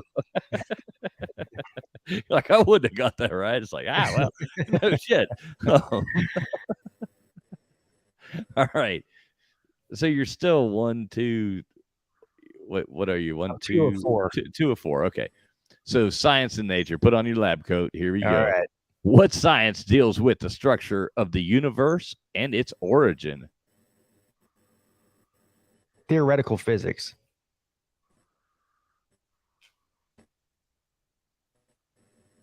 I mean, you could like, Can I guess on this one? Astrophysics. no, like you could like simplify this like way down. Like, Oh, really? well, yeah. What science deals with the structure of the universe and its origin? Physics. Okay, that's not right. Okay, can I What? guess? Sure, Peggy. Ancient astronaut theory. Don't tell me it's gonna be some bullshit like astronomy or some shit Astronomy. I bet it is astronomy. Yeah, close. It's cosmology. like that. Oh God. Oh, man. I dated a girl and went to school for that one time. Right. So that's kind of a funny story. Remember when Mary? We have a sister too, a younger sister. She was the youngest out. There's 6 boys and then 1 girl. And so Mary, she really beautiful blonde hair, and she was going to go to college. Remember? And she started college, and remember she started going to cosmetology school. And we teased her because we all grew up watching King of the Hill, and we started just teasing her, calling her Luann. Isn't that her name, Luann? Luann, Yeah, because she was blonde and we just kept teasing her and teasing her and teasing her about being Luann, and so she quit. I'll Yeah, take the loss on that one, but I still feel like cosmology and astrophysics are 2 in the same thing. But Well, yeah, I do agree, but I mean, you got to understand. I we know, I gotta got go by the. Pete, don't get upset, my friend. This is bullshit. Where? yeah, this is bullshit. Yeah, where's the Mrs. Pete clip when we need it? So Pete, tell Connor. I heard the story about that last time, but Connor is the first time he's been on here. So tell him the origin of the clip. That was in 2000, either 2007 or 2008, at my son's little league game, and he stole third base and was called out. He was clearly safe. He is clearly safe in the video. You see it. He's we have a clearly video safe. clip too, not just an audio clip. And that was my lovely wife yelling at the third base umpire during the game. That's great. And it was, how old was he? 12? No, he was 7 or 8. Seven. Yeah, that's right. Yeah. It was like, T-ball, basically. No, it wasn't T-ball. It was actual baseball, but still, doesn't matter. I mean, the kids are 8 years old. Play it one more time. She didn't get ejected, did she? No, well, if you watch the whole video, there's more parents yelling too. She wasn't the only one. That is bullshit! That is bullshit! That's great. Well, no, I said earlier, remember our dad would get so mad. He always coached us and stuff, but he would get so mad at some of those refs sometimes and just scream at him and cuss at him, get thrown out of games. And it's awkward as when your dad's the coach, when your dad gets thrown out of the game too. You know what I mean? It's like, Now what do we do? so do I stay with you? Do I leave? No, that's when you got benched, Becky. All right, Dad's not here anymore. Bench the kid. All right, Pete. Here you go. So you missed that one by overthinking it, I think. But all right, sports and leisure. What do you have to pick to win a daily double at the track? A daily double. What do you have to pick? I know first place to win, second place is to place, and third place is to show. So a daily double. You already know more than I know. I haven't read the answer yet, I but thought it was a lottery ticket. daily double. A daily double, I guess you would have to get 2 top 3 finishers, maybe. I haven't flipped it over yet. I don't know. I don't know. That's my guess. What'd you say? 2 out of the top 3, basically. Yeah. You got it. It says the winners of the first and second race. No doubt you got that right. Yeah, no doubt. So what'd you do? 3 out of 6. Not bad. That's 2 above average, and you're right there with Packy. Actually got what 3, and you got 3 too, Connor. Right? Yep. Yeah. So everybody's stuck on 3. And then there was Jeff. And then there was Jeff. Exactly. Jeff, how are you feeling tonight? Well, I'm here representing Pounder Meat, the specialty butchery shop in Pinewood. Pounder Meat, stop in today, and at Pounder Meat you can pick up chork loins. Not quite chicken, not quite pork, chork, the taste nature forgot. Also, stop by and see our specials on super minty pork chops. It's the wintergreen appetizer everyone loves. And while there, make sure you pick up a 6-pack of crustacean cola, the great taste of lobster in a can. All at Pounder Meat. I love those. Sorry, I those crack me up. Lobster in a can. And somehow, exactly. And somehow this guy doesn't like the Andy Griffith show, and I don't get it. I don't see how. You don't like Weird Al either, do you, JW? Weird Al yank my bitch? No. I'm sorry, but the funniest music video ever made was I'm fat. Yes, it was absolutely hilarious. That was, and who was it? He did what was it? Amish Paradise. Yeah. Yeah, and Coolio got all pissed off at him. Like, oh, this is serious shit, man. Was like all pissed off. Didn't he try to sue him for? Yeah, he did. But remember what, like Nirvana? Remember he did smells like. Smells like Nirvana. Yeah, smells like Nirvana. And they were like, man, that's awesome. It's like cooler than the original, man. Yeah, Kurt Cobain said that's when he knew that he made it. Weird Al covered his song. Made a parody of his song. Yeah. The old UHF movie. That was awesome. Today we are going to teach poodles how to fly. All right, Jeff. So I'm gonna give Connor the opportunity to read you this card. All right. Okay. Let's see what we got here. He's young. My eyes are getting bad. I'm like, I need to get glasses. I'm trying to read them. So as long as we got him here for a few more minutes, let's let him read the cards. Anybody else that wants to jump in and try this too, you're more than welcome. I'll put that StreamYard link back in the chat. So, feel free to jump on and test your knowledge. But everybody's running. Pete, you're at what, 3? Connor 3, Packy 3. Now we're on to Jeff. Hey, fools, email me that link as well. Send that to my email if you would. Uh-oh. That's asking a lot, Jeff. What's that? I said that's asking a lot. That's Well, like I know, but that's technical stuff, man. that's in case I have to switch devices here. Well, you can still click on it in the chat if you switch devices and go on YouTube and click the link. Right? Thank you, Pete.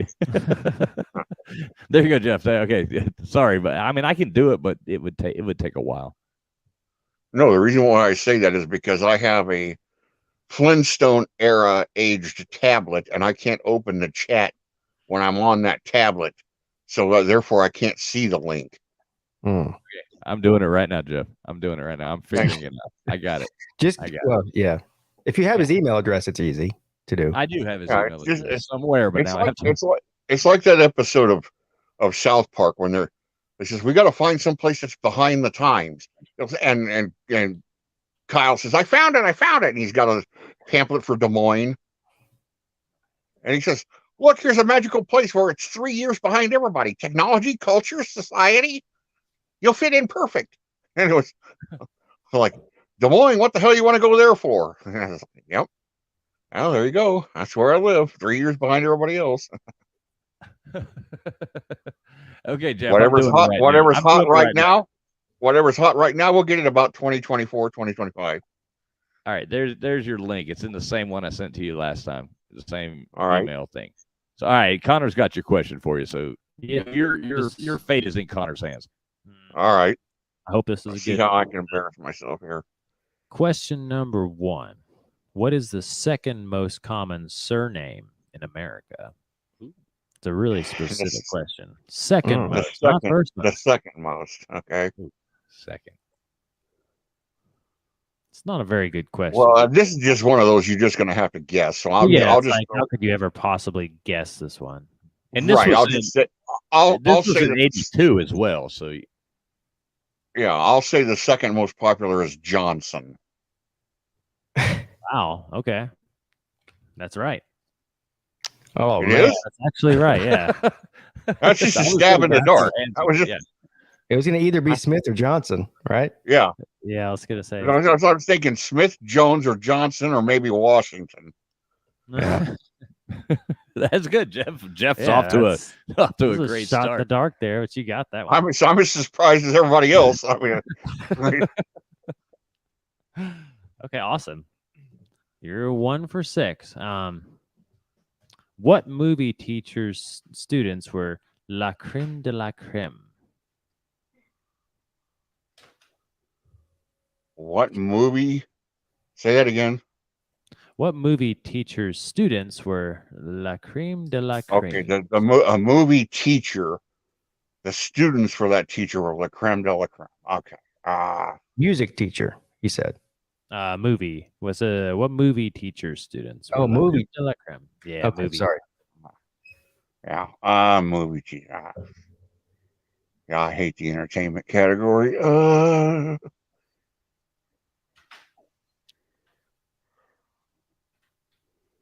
I have no clue. The answer is Miss Jean Brody's. I Oh wouldn't yeah, know okay, that yeah, one yeah, either. yeah. Okay. All right, Well, that was an easy one. All right, question number 3. What was the pseudonym of Thomas Edward Lawrence? The pseudonym of Thomas. So in other words, Thomas Edward Lawrence wrote as What is the category? History. History. the pseudonym of Thomas Lawrence. I don't know. How about I'll just guess T.S. Eliot. Nah, Or this more. one's Lawrence of Arabia. Okay. Mm-hmm. Would you have known that, Pete? No. How about you, Peggy? Mm-mm. Okay. Yeah, it's a tough card here. X-Wing Sports says Jeff Webster is an encyclopedia. Well, this encyclopedia is only got 1 out of 3 right. What's up, X-Wing? Johnny Ozark, thanks for sticking around. Johnny or X-Wing, if you want to jump on and try to do one of these, feel free as well. You're more than welcome to. I'll put the link in again. He's Webster, though. Yeah, nobody be scared to come on and get stuff wrong. We're all a bunch of dummies over here. Yeah. Right. Yeah. Everybody's 3 out of 6 is actually what everybody's did. Jeff, what is it? Where are you at right now? I'm barely hanging on to that rate. Right. You could actually get. You could pull this off. Yeah. Mhm. Well, you could get under 3 as well. Yes, that's what I mean. Yeah. We got 3 I'm left. swaying, I'm swaying on the edge. Here you go. Question number 4. What weekly magazine features a column called The Presidency? Again, 1982 weekly magazine. Right. A weekly column. Okay, so it's going to either be one or 2. I will say the one of the 2 that I did not read. I will say Time. You, sir, are correct. Good job, man. That would have been my guess too. Is either Time or People. Time or Newsweek. Yeah. Awesome. So you're 2 for 6 now. You could actually win this thing here. At least that'd be smarter than us. What's up, Johnny Ozark? Thanks for jumping on with us. Yeah, hey, thanks for having me. I just figured, yeah, I'll come in and try to answer a question or 2. Yeah, that'd be cool. We'll get you up next. Cool. Yeah. So next question here. Okay, What 2 I'm months getting back contain to you. equinoxes? There were like 3 people talking. I didn't hear it. Yeah. What 2 months contain equinoxes? Oh, the months. Okay, the equinoxes. That's an easy one. Yeah, that is easy.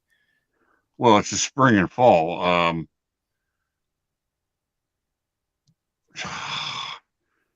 So it's a stab. I'm going to say March and September.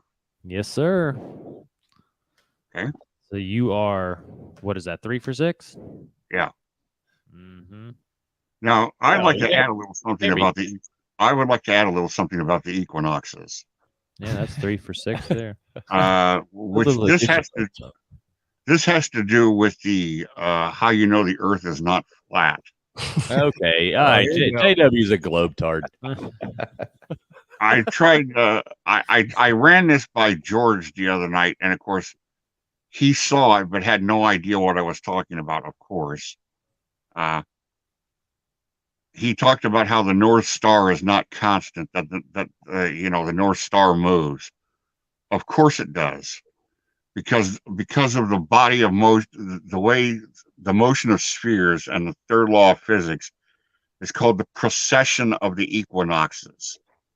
The Polaris is the current North Star, but it wasn't in the past, and it won't be in the future, because where the Earth's axis is will point. Never mind. Anyway, Well, That's no, called the you're right precession. though. But he was trying to say that the stars don't ever move, and that's why we know the Earth is flat. And I right. said the And I stars was do trying move, to I was trying to explain to him that Yeah. the precession of the equinoxes proves that the Earth moves, because the North Star is not the same. It's But now let me ask you this though. Now, even if the Earth was flat, couldn't the Earth still be moving? Sure. No, it would have to move in a spherical pattern for the precession to happen. It's like the full swing of a fulcrum.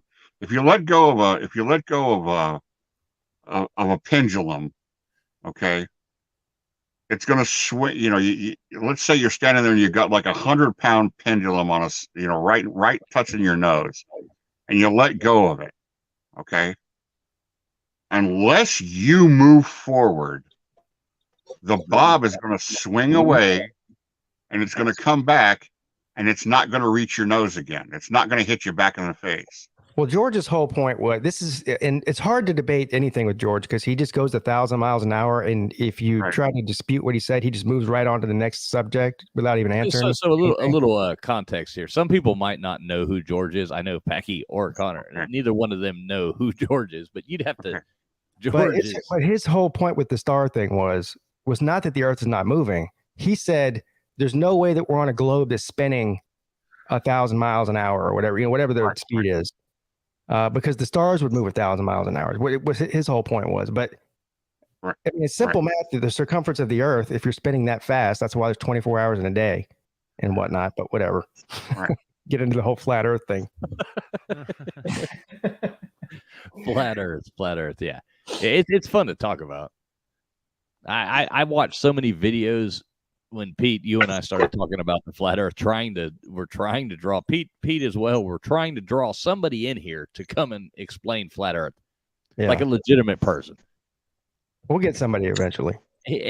But yeah, so I watched for 2 days. I sat there and watched flat Earth videos on the YouTube, and next thing I know, I was like having to I text you. I was like, man, I'm having to stop and slap myself every now and then. I'm going over believer. Right. I'm starting to believe. Good run, Connor. Do you believe in the Earth? Not yet. I feel like you could probably talk me into it. Yeah.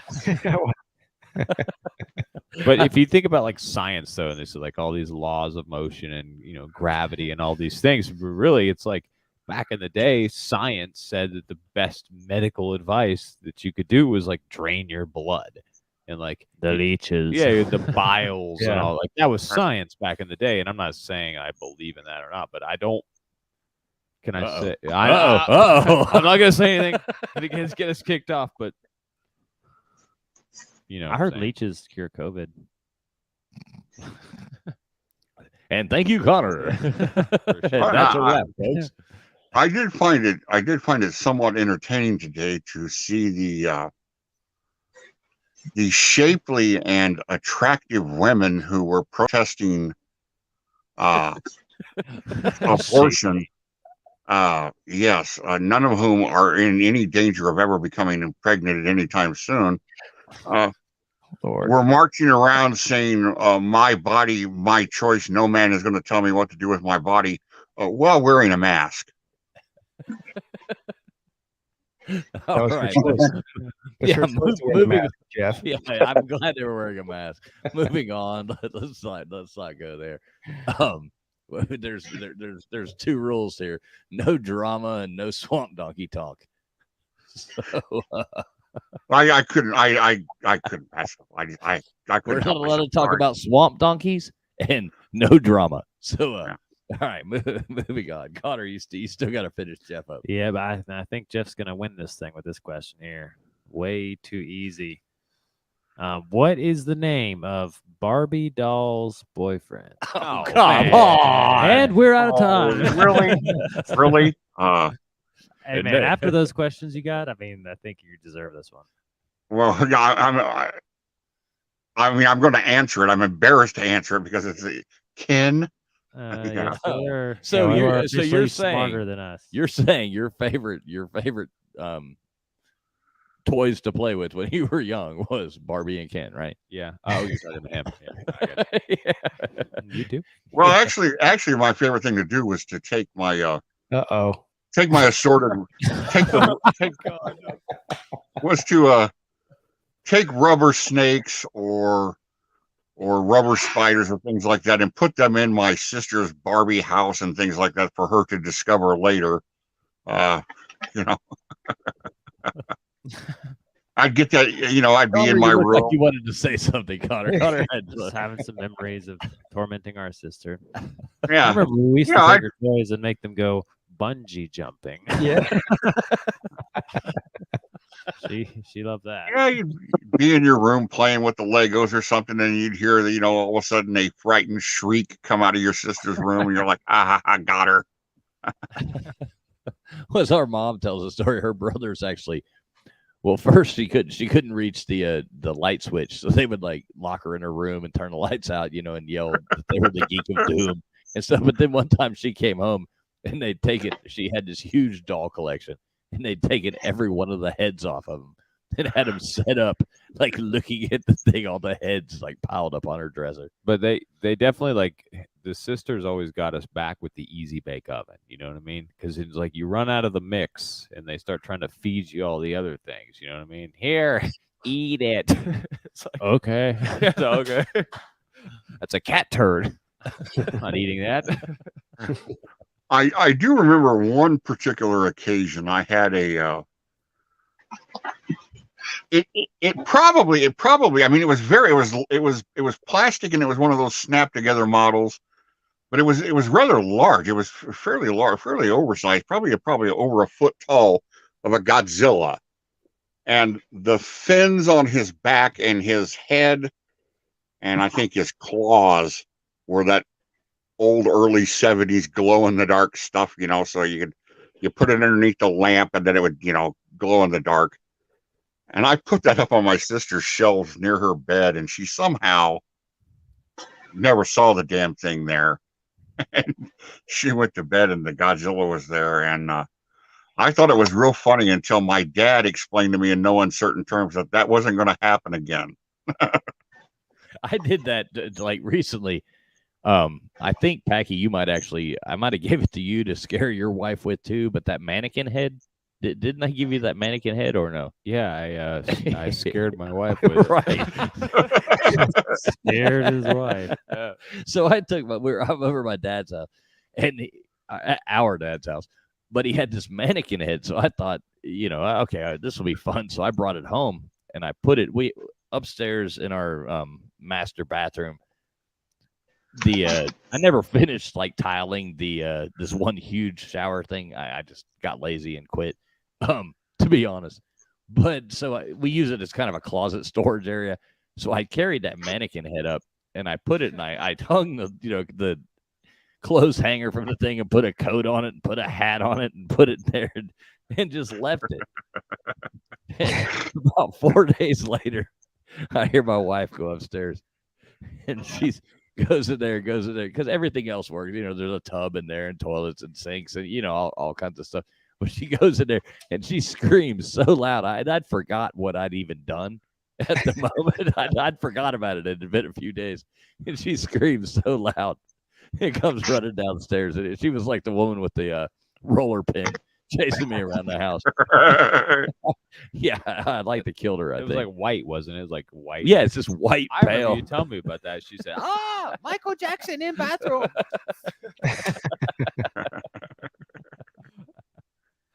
Oh, geez. Yeah, I thought I had my Godzilla moment of triumph, but unfortunately, Dad was around at that time, and my father's sense of humor was not expansive. There were rules, and terrifying my sister was against those rules, and that got explained to me in no uncertain terms. That's awesome. So let's let Johnny, are you still here? I saw you muted yourself, so I wanted to make sure. Yeah, Johnny. Yes, sir. So Johnny popped in to answer a card, so let's give the man the opportunity to do that. Yeah, Ozark time. Packy, you want to be the card reader? I'll read a card. All right. From the middle. Wherever you want, wherever Johnny wants. Thanks, Johnny, for jumping in too. Sorry. Thanks for having me. Appreciate it. Hey, I'd just like to say that Johnny Ozark appears courtesy of Danley's World of Garages and by the Ski Council of Nebraska. Are you tired of long lift lines? Well, slow, gentle runs and a soft hay base make your next winter vacation choice an easy one. Plan Ski Nebraska. Now here's Johnny. Here's Johnny. Johnny, are you ready? Yes, sir. All right, brother. What U.S. state is Fort Knox in? Fort Knox. What state?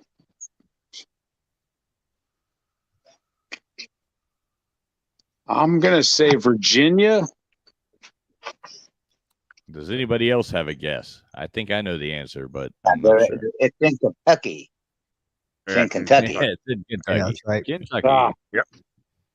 Dang it. That's a good question. That's Yeah. a good question. That's not bad though. You A can lot still of catch people- up. You can Yeah. still catch up. You're There's still. another It good used to question about be, Fort Knox.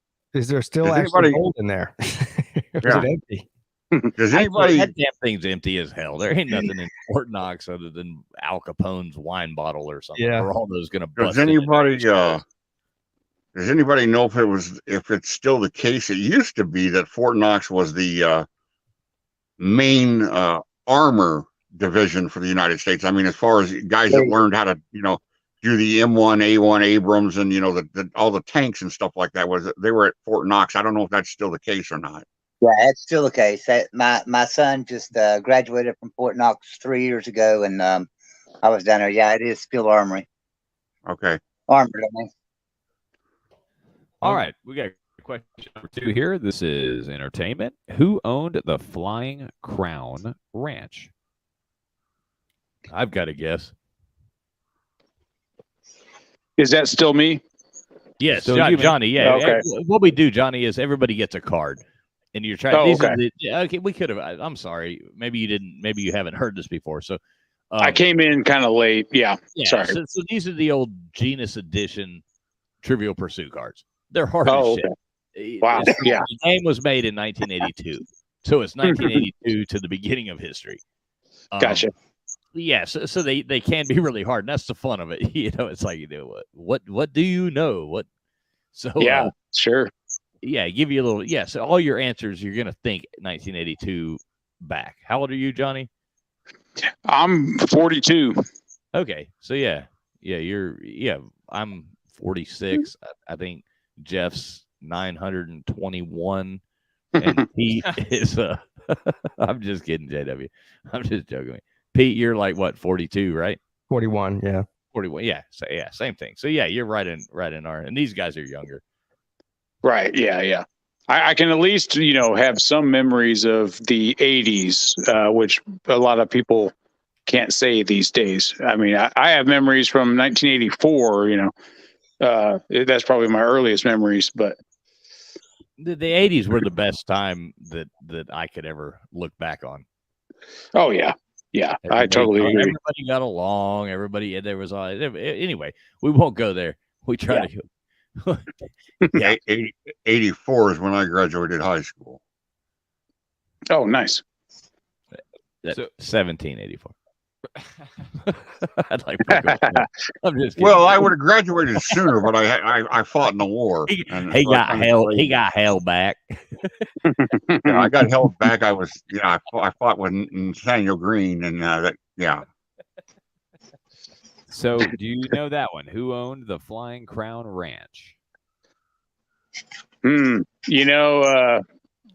I've never even heard of it before. So, but if I was going to make a guess, I'll just say Pablo Escobar. Just kidding. What you got, Brian? I'm gonna guess Sky King. Sky King is correct. Yeah, nice. All right. All right, so Johnny, I'm going to give you a little hint on this one. I know that's not fair, but I'm just going to tell you that this is somewhat of a trick question. So, what does Harry S. Truman's middle initial stand for? Ooh.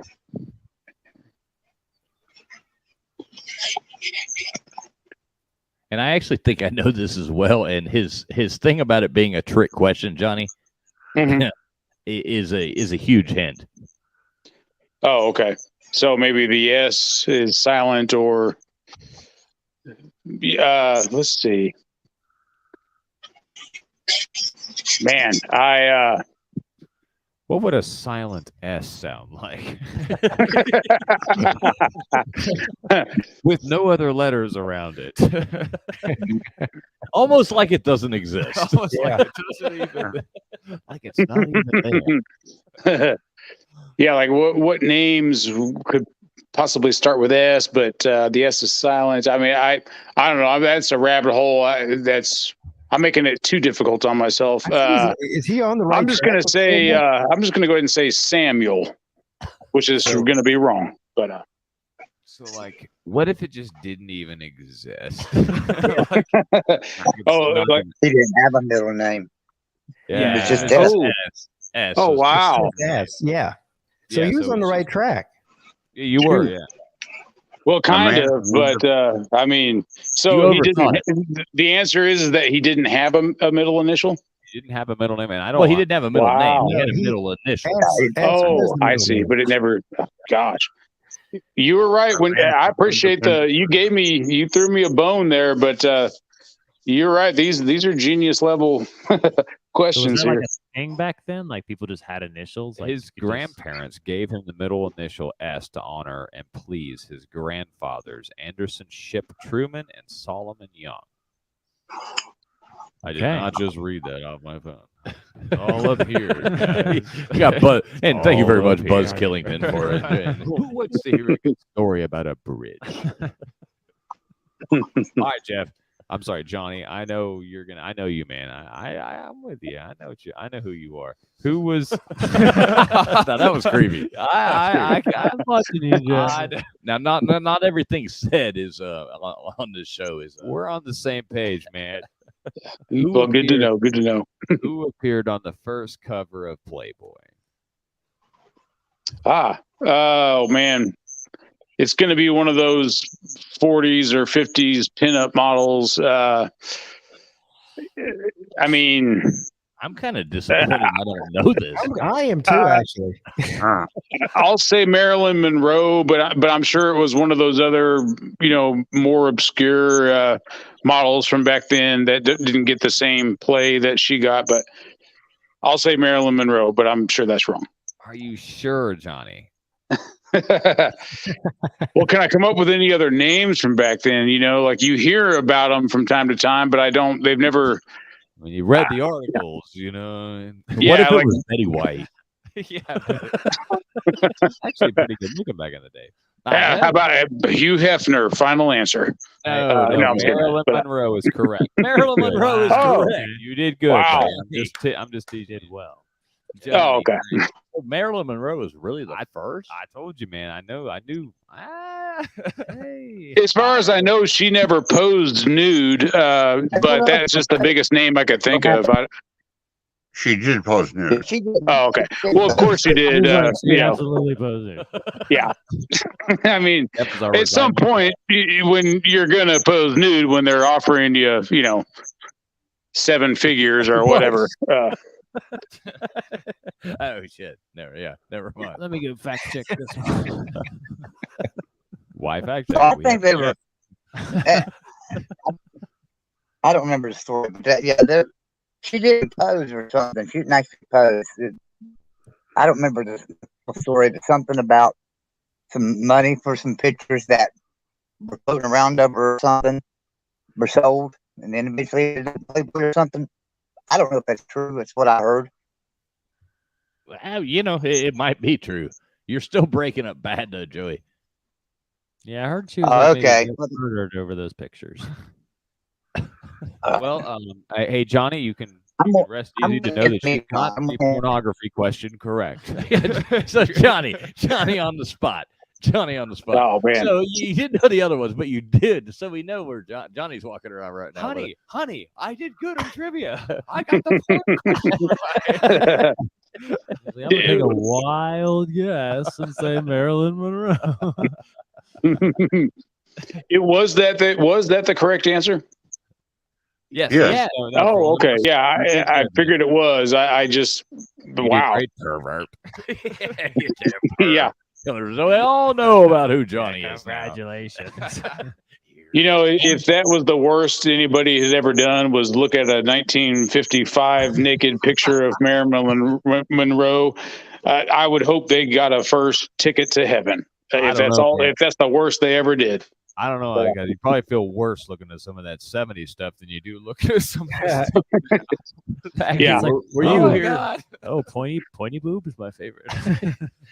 You're not into the medieval. Were either of you guys here when we found, we do a lot of like garage selling and, buying things up and, but you end up bringing home all this crazy stuff. So we had gone, my dad, we brought back all this stuff. And there was these old reel to reels movies, so we got them out and got the old player out and they turned out to be like porn. on reel to reel. Yeah, accidentally. Like, we had no idea. 1960s. Oh, it was horrible. It was like we had it displaying on the wall in here in my bar, and it was like, oh my god, like what is this? And so and it was just an estate sale. You know what I mean? It was something some old man had way back, and so I won't go on further to sell nobody out, but It was like Ron Jeremy's hairier inbred brother. right. You never seen so much hair as you did these things in black and white with the flickering and with his sister. All right, so we got a few more, man. Let's see if you can. So you got 1 out of 6. So you can still catch up, though. Okay, ready? Okay. Yep. What's the international radio code word for the letter Y? Oh, you got it, man. Come on. The letter Wyoming. Y. Wyoming. That's a pretty good guess. Before you blurt it out, like yellow. I guess yellow is my answer. Ooh, Yankee. Oh, God. Dang it. All right, man. If you answer one more and you get it right, you're still in last place. So okay, good. Good. Hey, if it makes you feel any better, most people only get one right. Of the people that come on, most people only get one. So with this last question, you could be doing, above. So no pressure. Yeah. I might go to like a New Year's Six bowl or something, maybe. So luckily, it's just a really easy question. Like, Wait, you say you might go to a New Year's Six bowl? Well, if I've only got, if there's only, sure, yeah, that's so sort of the. So Johnny, if I'm top 10, The hell is that? Sound like a horse or something in there.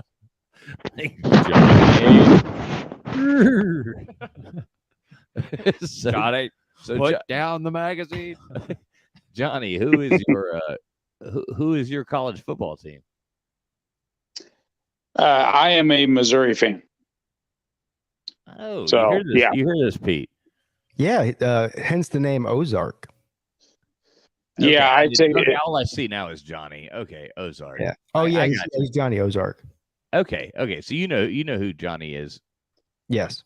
Okay, and I think I have seen you. Okay, so yeah, never mind. Moving on, Johnny. Hey Joey, we see you down there, man. He's just gonna hang out in the chat and answer if they don't know it. And it's actually really nice to have Joey on here because we actually have one person in our watching us that has worse internet than we do. Right. Congratulations, you make Joey. us feel really good about our internet connection speed. Last one here. You ready? yes. What 5 cards make up a perfect cribbage hand? Ooh. Oh wow. I see Connor's like rolling his eyes. This is easy. Connor's a big cribbage player. Oh yeah, cribbaged a lot in my time. So it's the only perfect hand in cribbage. Well, I mean, you can't have 5 of any card in normal poker, but this is cribbage. So, I mean, I'm just going to, the obvious answer would be aces, but that's probably not true. But I'll go with aces. Can I go ahead and just say, what the fuck is cribbage? How come I've never heard of this before? You've heard of the game cribbage, right? No, that's what I'm saying. It's I've never played it, but isn't it a British game? It sounds really pretentious. Yes, it sounds like the queen would be sitting there and you have to lose on purpose to the queen. I have never heard of cribbage before, so no. Sounds like something you'd play when you're courting the queen's daughter. You mean you don't sit around and play badminton and cribbage and drink tea? Do you play croquet? Eat your crumpets. You play cribbage as you munch on cabbage. All right, so man, hey Johnny, man, you got like the hard questions. Did everybody agree with that? Like, yeah, I mean, he did. Those are some hard. Did he make a guess at that question? No. Yeah, it said aces. It's actually 1 jack and 4 5s, which if anybody knew that, like, oh wow, yeah. I said 5 aces, which was which is impossible. Yeah. So well, it was a caveman answer, but but but yeah. All right, so Johnny, we're gonna let you choose your luck on this. We're gonna give you a bonus round. All right. Okay. All right, so we're gonna pick card number 1 or 2. Give me 2. 2. Let's drop a deuce on this thing. G is geography. So geography, entertainment, history, arts and leisure, science and nature, and sports and leisure. Yeah, sports and leisure. Sports and It's leisure. arts and literature. I'm sorry, arts and Science literature. Ooh, Science. yeah. Yeah, I was so hoping pick- for geography, but beggars Oh, you can't be choosers. No. You have to pick one, man. Whichever one. You Oh, want. okay. Yeah, give me geography is probably my best bet. All right, man. Which U.S. state are you visiting if you drive the Natchez Trail from Tupelo? So what U.S. state are you visiting if you drive the Natchez Trail from Tupelo? Mississippi. Good job, man. Nice. You know, I That's sat there very and good. thought, with a guy with a name like Johnny Ozark, this would be the question he would get right, because I had no idea. But Well, I dated a girl that was from. Her name was Tupelo. Like, her parents literally named her after Tupelo, Mississippi. So I learned a lot about the whole state of Mississippi, knowing her. So yeah, it paid off in the end. all right, Dating for that fun, crazy Patrick, where'd you girl. put that card. It's long gone now, man. It's back in the middle. Oh, I was good. I think you just buried Johnny's golden card, because nobody else. Pete, did you have any idea where I was the hell gonna that say was? I was gonna be like Kansas or something, shit like that. You know, Connor, what would you guess? Tupelo was how I knew it. It was only because of Tupelo. I wouldn't have But- had any earthly idea on that one. From what I understand, they have casinos in Tupelo. Was that a geology pun? No earthly idea. Mm-hmm. Geology. Yeah, the study of places. Geology. Geography, the study of rocks. I'm looking for it, man. I don't see it in here. I think somehow we threw away Johnny's like golden card. I think maybe you probably would have been able to answer every one of those, but you did pull that one out of your ass, and I would have had no idea on that one. Had you not have said Tupelo, if you were just like, what state is the Natchez Trail in? I'd have had no idea, but I do know Tupelo just because it's a, it's a common. It's the only Tupelo in the country. When did you date this girl in Tupelo? Was this like 2 weeks Yeah, ago, or was this like? It was a long time ago. And I don't even remember why she was in Missouri, but I was, we worked alongside each other at a Radio Shack in Missouri, and she was from Tupelo, and her name was Tupelo. So that just tells you, something. Her life probably wasn't, on the right tracks. I think her mom was kind of on the run or something, a little bit from a abusive relationship. But I'm not stereotyping Mississippi or anything like that. But that's the only reason why somebody from Mississippi would move to Missouri would probably be to get away from it all. Johnny's So like, you're man, you're saying she was from hot. state and dated me. Her life must have been on the wrong track, man. And this was in the year, I want to say the year 2001, maybe, when cell phones were really just getting popular. So me and her both were making a lot of money because Radio Shack had this deal where they were giving out for a penny, you could get a StarTAC cell phone. That was the only money down, and you were, sign a 2-year contract, and we walked out of there with a freaking cell phone without, with only paying a penny. Yeah, no I wonder they were remember out that. of I business. remember that. So what was like the monthly payment on that? Like we had to pay for the service? Yeah, back then I want to say probably like in the $40 to $50 range. There was no cap. It was how much you used it. Exactly. It was limited. Yes. You had a certain allotment of minutes, and if you went over that, you got charged. Oh yeah, like a lot of money. Yeah. You could get a bill. Or if roaming was a big deal too. Like if you, roaming. I mean, that you're on triple time if you're roaming and over your minutes. Yeah, You're in big trouble for $1 a minute back then, and that was a lot of money then. $100. Oh yeah. That's like $300 now. It feels like. Mhm. Well, and this might have been one of the reasons why Radio Shack ended up folding was because they were pushing this, get these people on these contracts so much that it was like we were selling gold nuggets or something, because everybody wanted a cell phone and we were willing to sign you up with a free cell phone if you would just sign the dotted line for a 2-year contract or even a 1-year contract. But either way, we had lines out the door at times for people wanting to sign, and they were paying us employees of Radio Shack a $10 spiff every time we signed a contract with a new customer. And so at the time, it wasn't uncommon for me to have 12 signups on a Saturday or something. So we were making some really good money. Now it didn't last, but at the time it was, it was a really great job working at Radio Shack. But we all know that it wasn't long before Radio Shack went under. But I miss Radio Shack. Yeah, that's though. what I was about to say. Is I miss Radio Shack. I mean, there's a lot of cool stuff, like all this different stuff. I work in radio and we do music and play in bands and stuff. And it's like, Oh, yeah. I wish you could just like run over to Radio Shack. They had like every adapter you could possibly. Well, find. Packy, you remember the other day? every connector you could ever Packy the hope other for. day. We're trying to hook this up, and I was like, "Well, we need this, the one splitter thing, And We have a lot of splitters in here. It's like, oh, what? Don't worry, there's an adapter for that. Right, exactly. And I I was was like an adapter hooked. I was to an like, well, adapter. I guess I got to go to the Walmarts and see. And of course they don't. They don't Hi have there, it. I was, Sonny. Do you have a 1/4 inch to 1/8 inch to RCA? You know what? We still have a Radio Shack right here in my city in Somerville, South Carolina. Do you?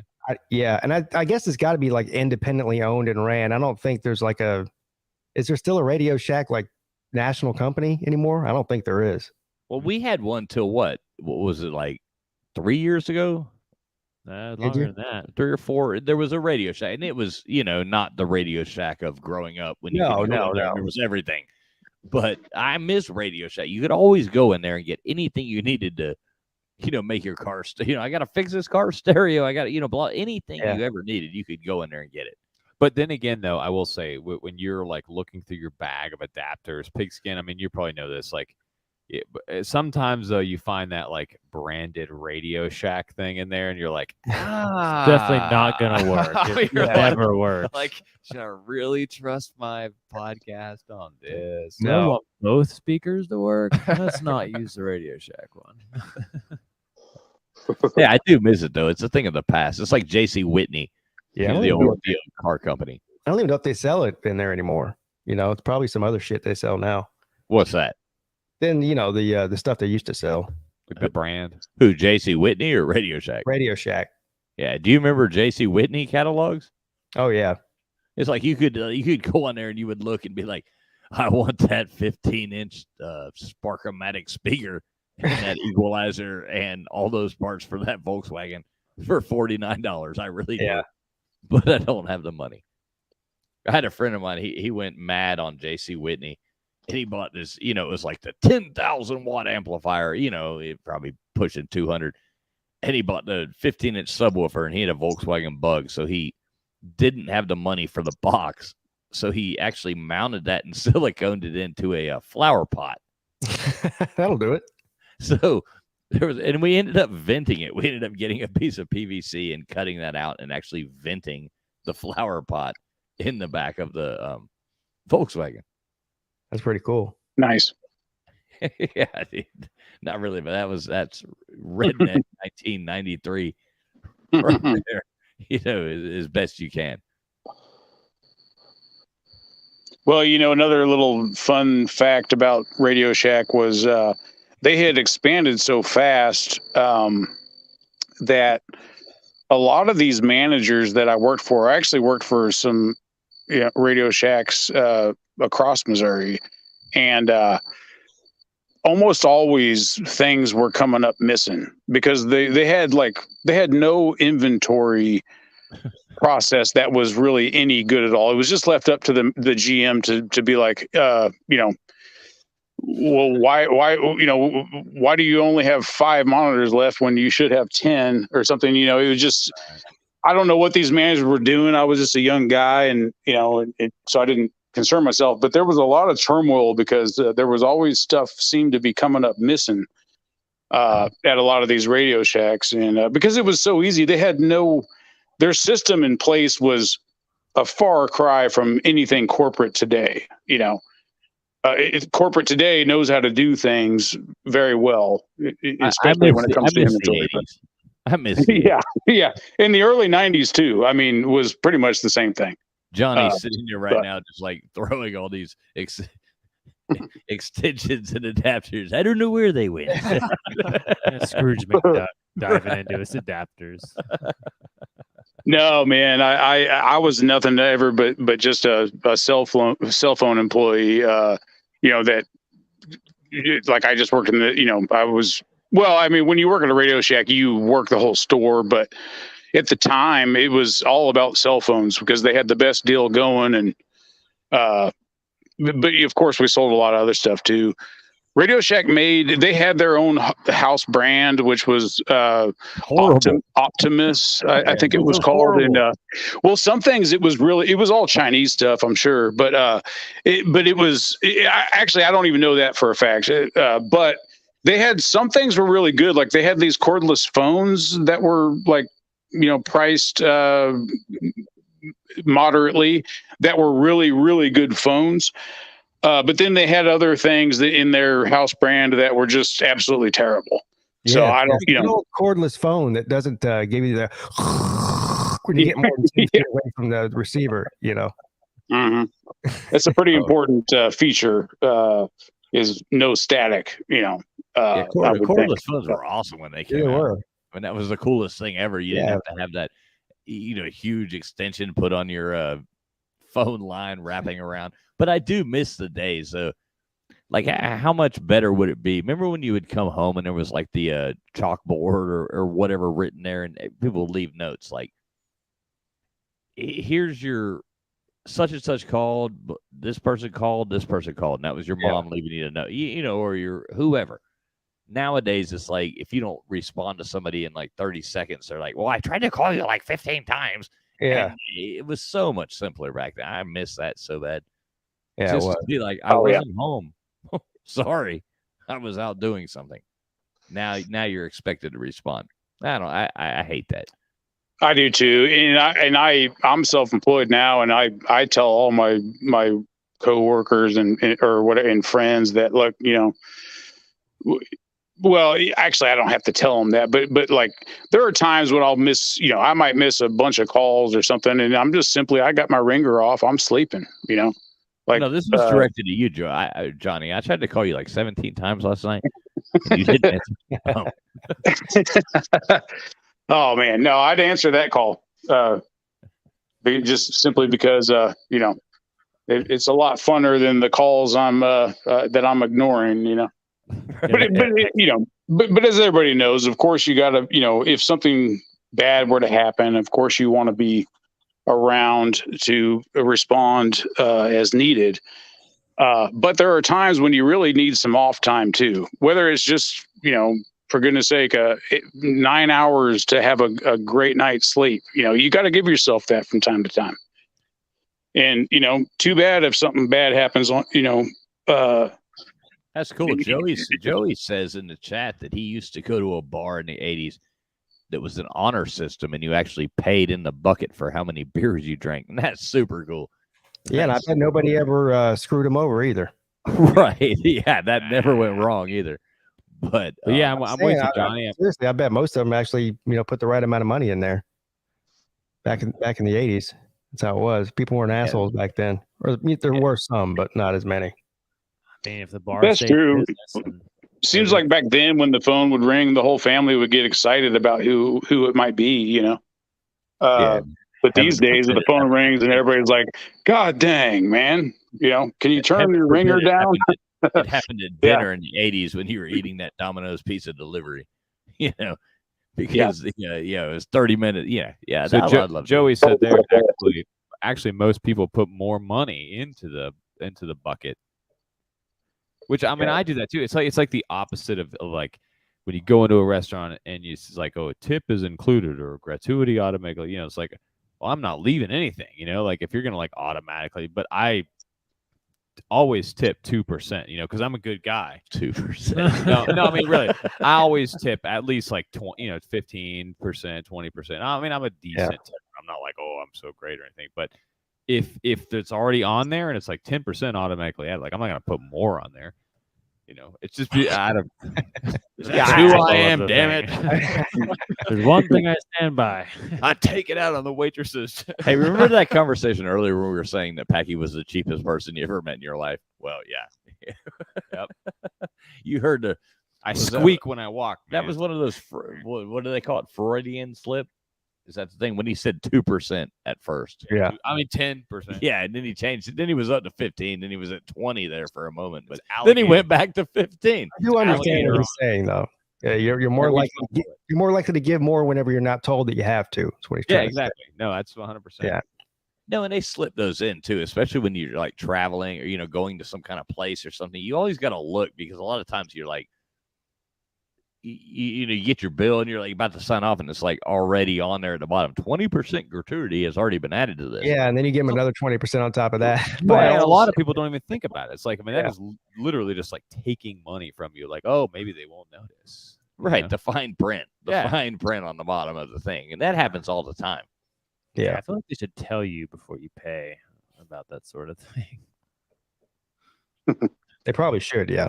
I wonder if we could capitalize on this. Right, we got to figure out a way of ripping these people off more. Hey, Pete, do you want to try one more card? You want to see if you can outdo yourself? Yeah, I got time for one more. Let's gratuity not included. Yeah, but we'll let Packy be your reader. My last one, and I got to leave, guys. He's got better eyes than I do. Yeah. What do Italians call Florence? Oh. What do they call Florence? Florence. What's this category again? This is Florence. Florence. You know that lady. They're like, hey, why don't you get in here, Florence, and cook me some fucking noodles, bitch? I'm not high right now, I promise. What do they call Florence?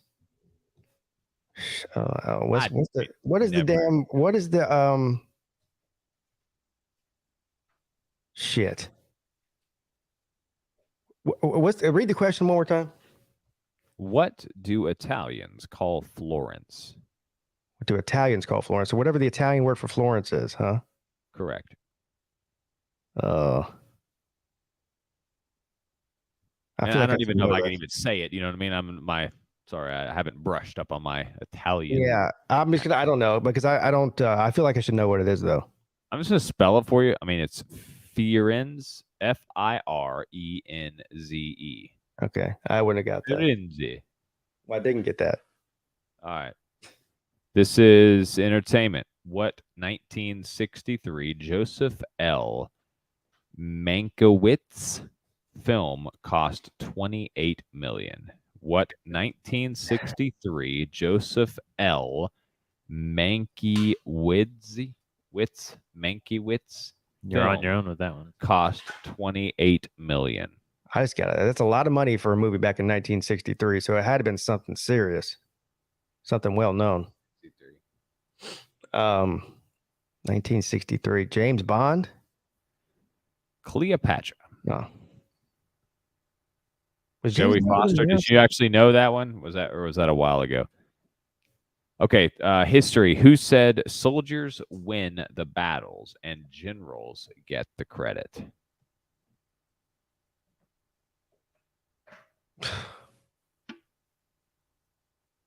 Read the question one more time, please. Thank you.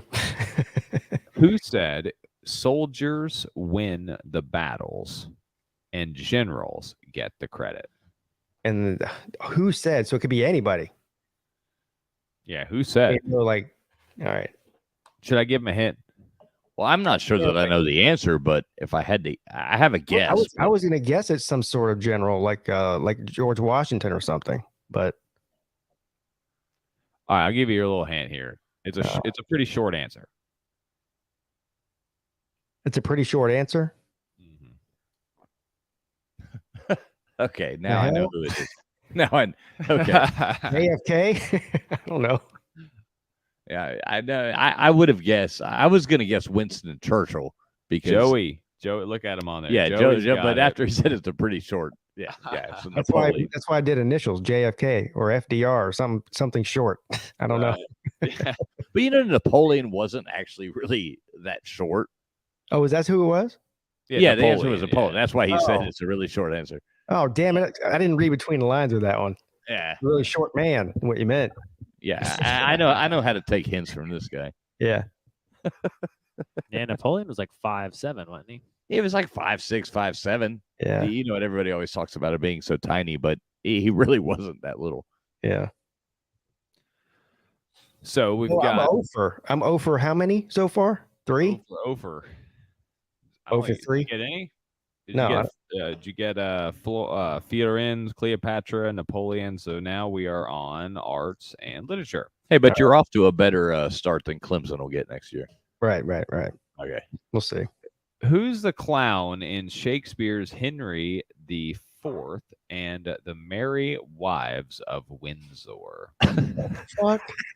See, you can't blame mother. Don't blame this stuff on me because I'm not even the one reading the cards anymore. So. I know. I have no clue. Wait, so we got to think of a clown from I mean, the famous clowns I know are like way later than that. Yeah. Yeah, it's not Bubbles I mean, or Bozo and Krusty fucking, Krusty the Clown. Pennywise. Hey kids, it's story time. Do you mind repeating the question? Sorry. Sure, man. So, who's the clown in Shakespeare's Henry the Fourth and the Merry Wives of Windsor? What's the clown's name? Goodness, yeah, you'd have to be a literature expert to know that. So, yeah, not going to happen. Oh, Brennan, he doesn't know about the Merry Wives of Windsor.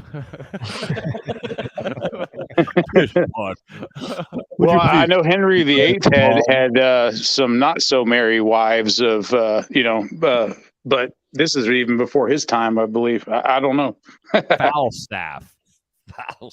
Yeah, he was the funniest clown of them all. It's like Bobby Hill's clown teacher. Oh, Falstaff.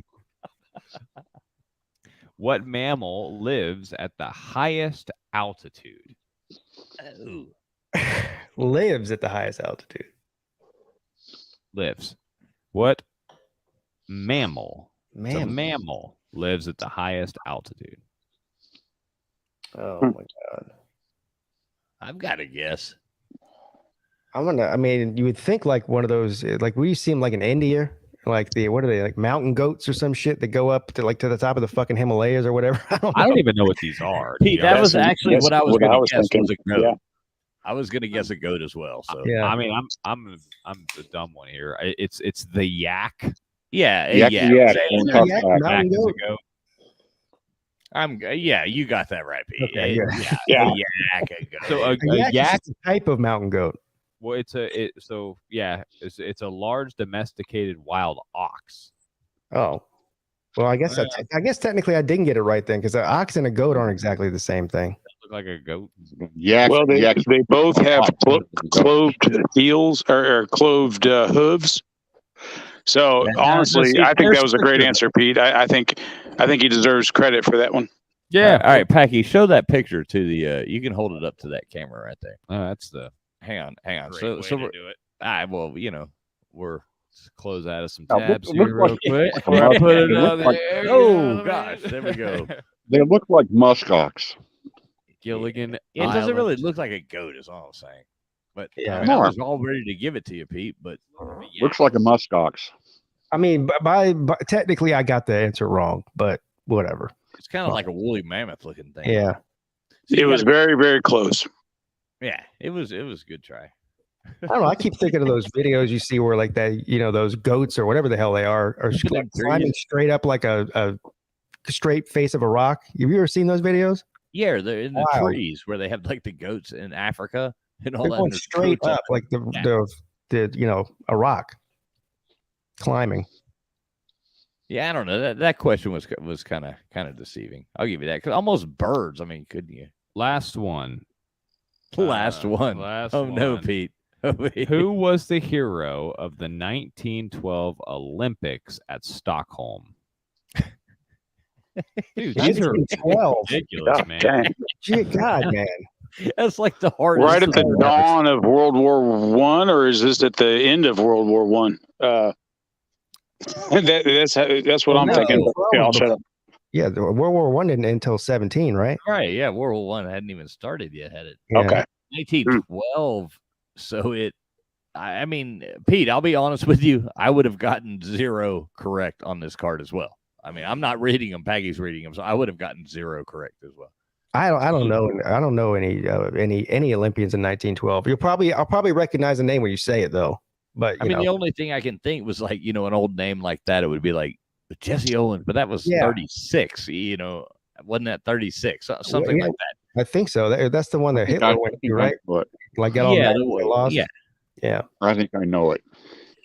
Oh, Jeff. Here's Oh Jeff. gosh. Jeff's popping up. I'll bet $50 on him. No, Who is it? no. But Who is I it? think I know who it. Well, it's the only person that could possibly be. So that would be my guess. The only person I could think of is Jim Thorpe. Jim Thorpe is the answer. Oh, Ding, ding, Jeff, ding. man, I'm telling you, Jeff knows his stuff. Bruce Jenner would be my second guess. All right, that's Caitlin to you, Pete. All right, Caitlin to you, Pete. Hey, Pete, I got a bonus question for you here, and I just thought of this one. Okay, but this has to do with some of the answers, or actually some of the questions, rather, that you had today, okay? The word, let me actually, okay, so who invented the word vomit?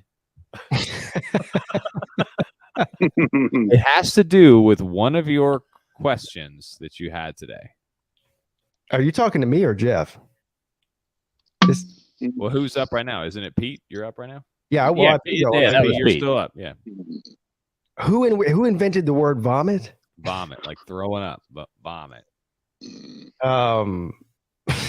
This isn't a joke. This is actually. I know. I don't know who invented any fucking word, honestly. I've got a guess on this one. Go for it. Hey, Germany. that's not a who. Oh, sorry. Yeah, I'll shut up. My bad. Connor, you look like you're trying to say something. Oh, I have no idea. Shakespeare. Look there, Benji Holland. Benji Holland's chiming in there a minute ago. Shakespeare invented many words. Is that the answer to this one? Yep, it is. Shakespeare invented vomit. See, that's my problem with Trivial Pursuit is they should be a little bit more specific. Like, what writer invented the word vomit? Well, Not like, I just made that. who I just invented made the that word question vomit? up, man. I just made that question Oh. up just now. I guess my problem's with you then. Coming out of the old knowledge base up here. You know? Yeah. Old noggin. Really, I read that the other day. So we do trivia on another show that we do, and that was one of the questions. So I got you. That's a good question, though. Yeah, I wouldn't have guessed that at all. But so how many right did you get, Pete? On that one, I got one. Okay. So I want to do something fun. Let's show how stupid I am. Yeah. Somebody read a card. Let me try one. I feel bad. I sit here and laugh at everybody else, and I'll probably not get any right. I'm reading trivia cards. I'm not saying I'm smart. I'm passing it over to Connor. I'm out of here, you guys. It's been fun. Yep, I want to read this Catch you card. guys Head next out time. myself. KC Traveling Pools. I want to No, see. I'm not leaving. There's it. Oh, you're not leaving. Yeah, You're giving over the reins. Okay. Yeah, Well, man. good. Yeah, I'd like to. Yeah, you're a smart guy. I want to. This is going to be entertaining. Maybe not. I'm probably about to set Well, myself up. these are level 10 out of 10 questions. So So Yeah. I think so far everyone's got at least one. Yeah, I know. I'm probably going to be the one who gets none. It'll be awesome. I So don't you just care. got to get one, Brennan. Just Laugh gotta at get me. one. So, what country exports goods to the port of Durban? Jesus. The port of Durban. The port At the of port of Durban. the port of what? What? Spell the word. Let's see. Durban. Durban. Durban. Like, I want to say like Ireland or Scotland, but being it's an AN, it makes me. It suggests Middle East, maybe even, I but was who gonna go knows? India. I was gonna go India. is that your final Yeah. answer? No, I haven't given you a final answer. Durban with the A at the end. Durban, Mhm. because it could be like Durban. And I'm going to go to the port of Durban. Or it Tomorrow. could be like a hang a ding a Durban. Yeah, it could be. It's like, yeah, we know it's not. Port of Durban. Or It could be a lot Durban. of places. Yeah, I'm gonna go with my first thing and say Ireland, I was gonna South say- Africa. South South Africa. Africa. I was going to say Australia. which Come is- on, let other people have a guess. Sorry, Jeff. Yeah. Sorry. Okay, so what TV show did John Sebastian sing the theme for?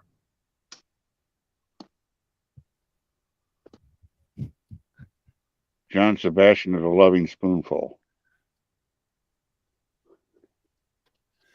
Huh. Man, I honestly have no idea. Cheers. Dun dun dun dun dun dun dun dun dun dun dun dun dun dun dun dun. Oh, for fuck's sake, what is it, Jeff? Welcome back. Mhm. Welcome back, Cotter. Really? Yep, Really? Good job, Jeff. that's the one. What country did Russian troops invade in 1968?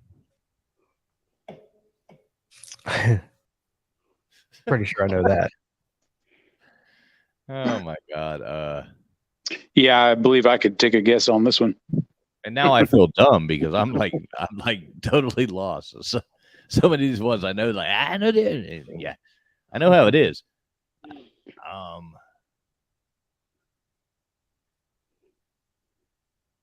Afghanistan.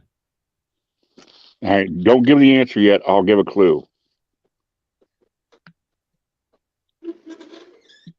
Yugoslavia. I don't know. I have no idea. I don't know 1968. The invasion of this country's capital inspired the rock band Steppenwolf to write the song Magic Carpet Ride. Good hint right there. I'm like singing the song in my head now. You know, I'll make you away.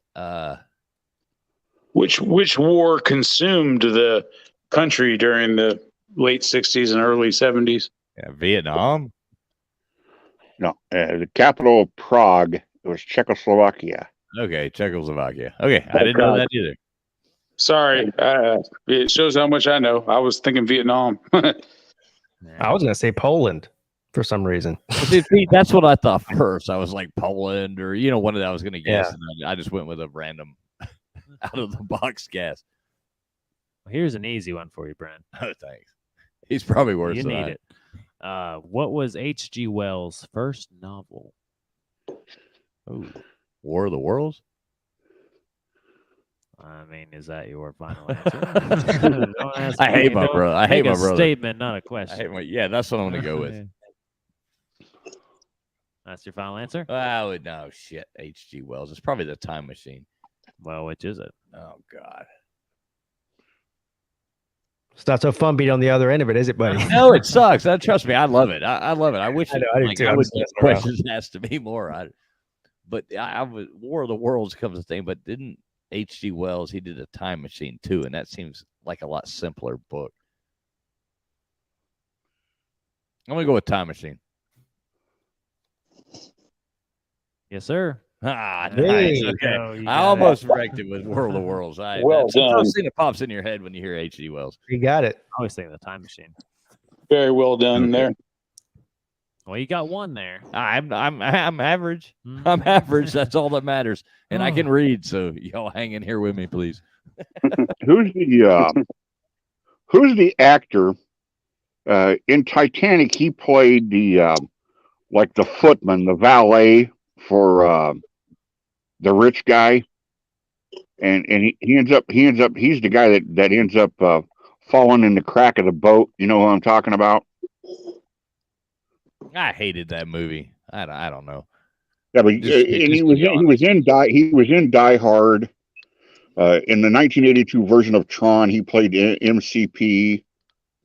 He's always played a bunch. In the 1982 version of Tron. Now I.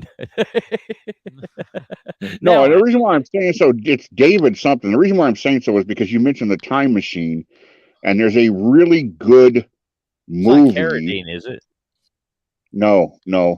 Okay. There's a really good version of the movie of the book The Time Machine, starring Malcolm McDowell. Yeah, David Warner. David Warner. That's who the guy is. David Warner. Okay, I know the Malcolm And McDowell.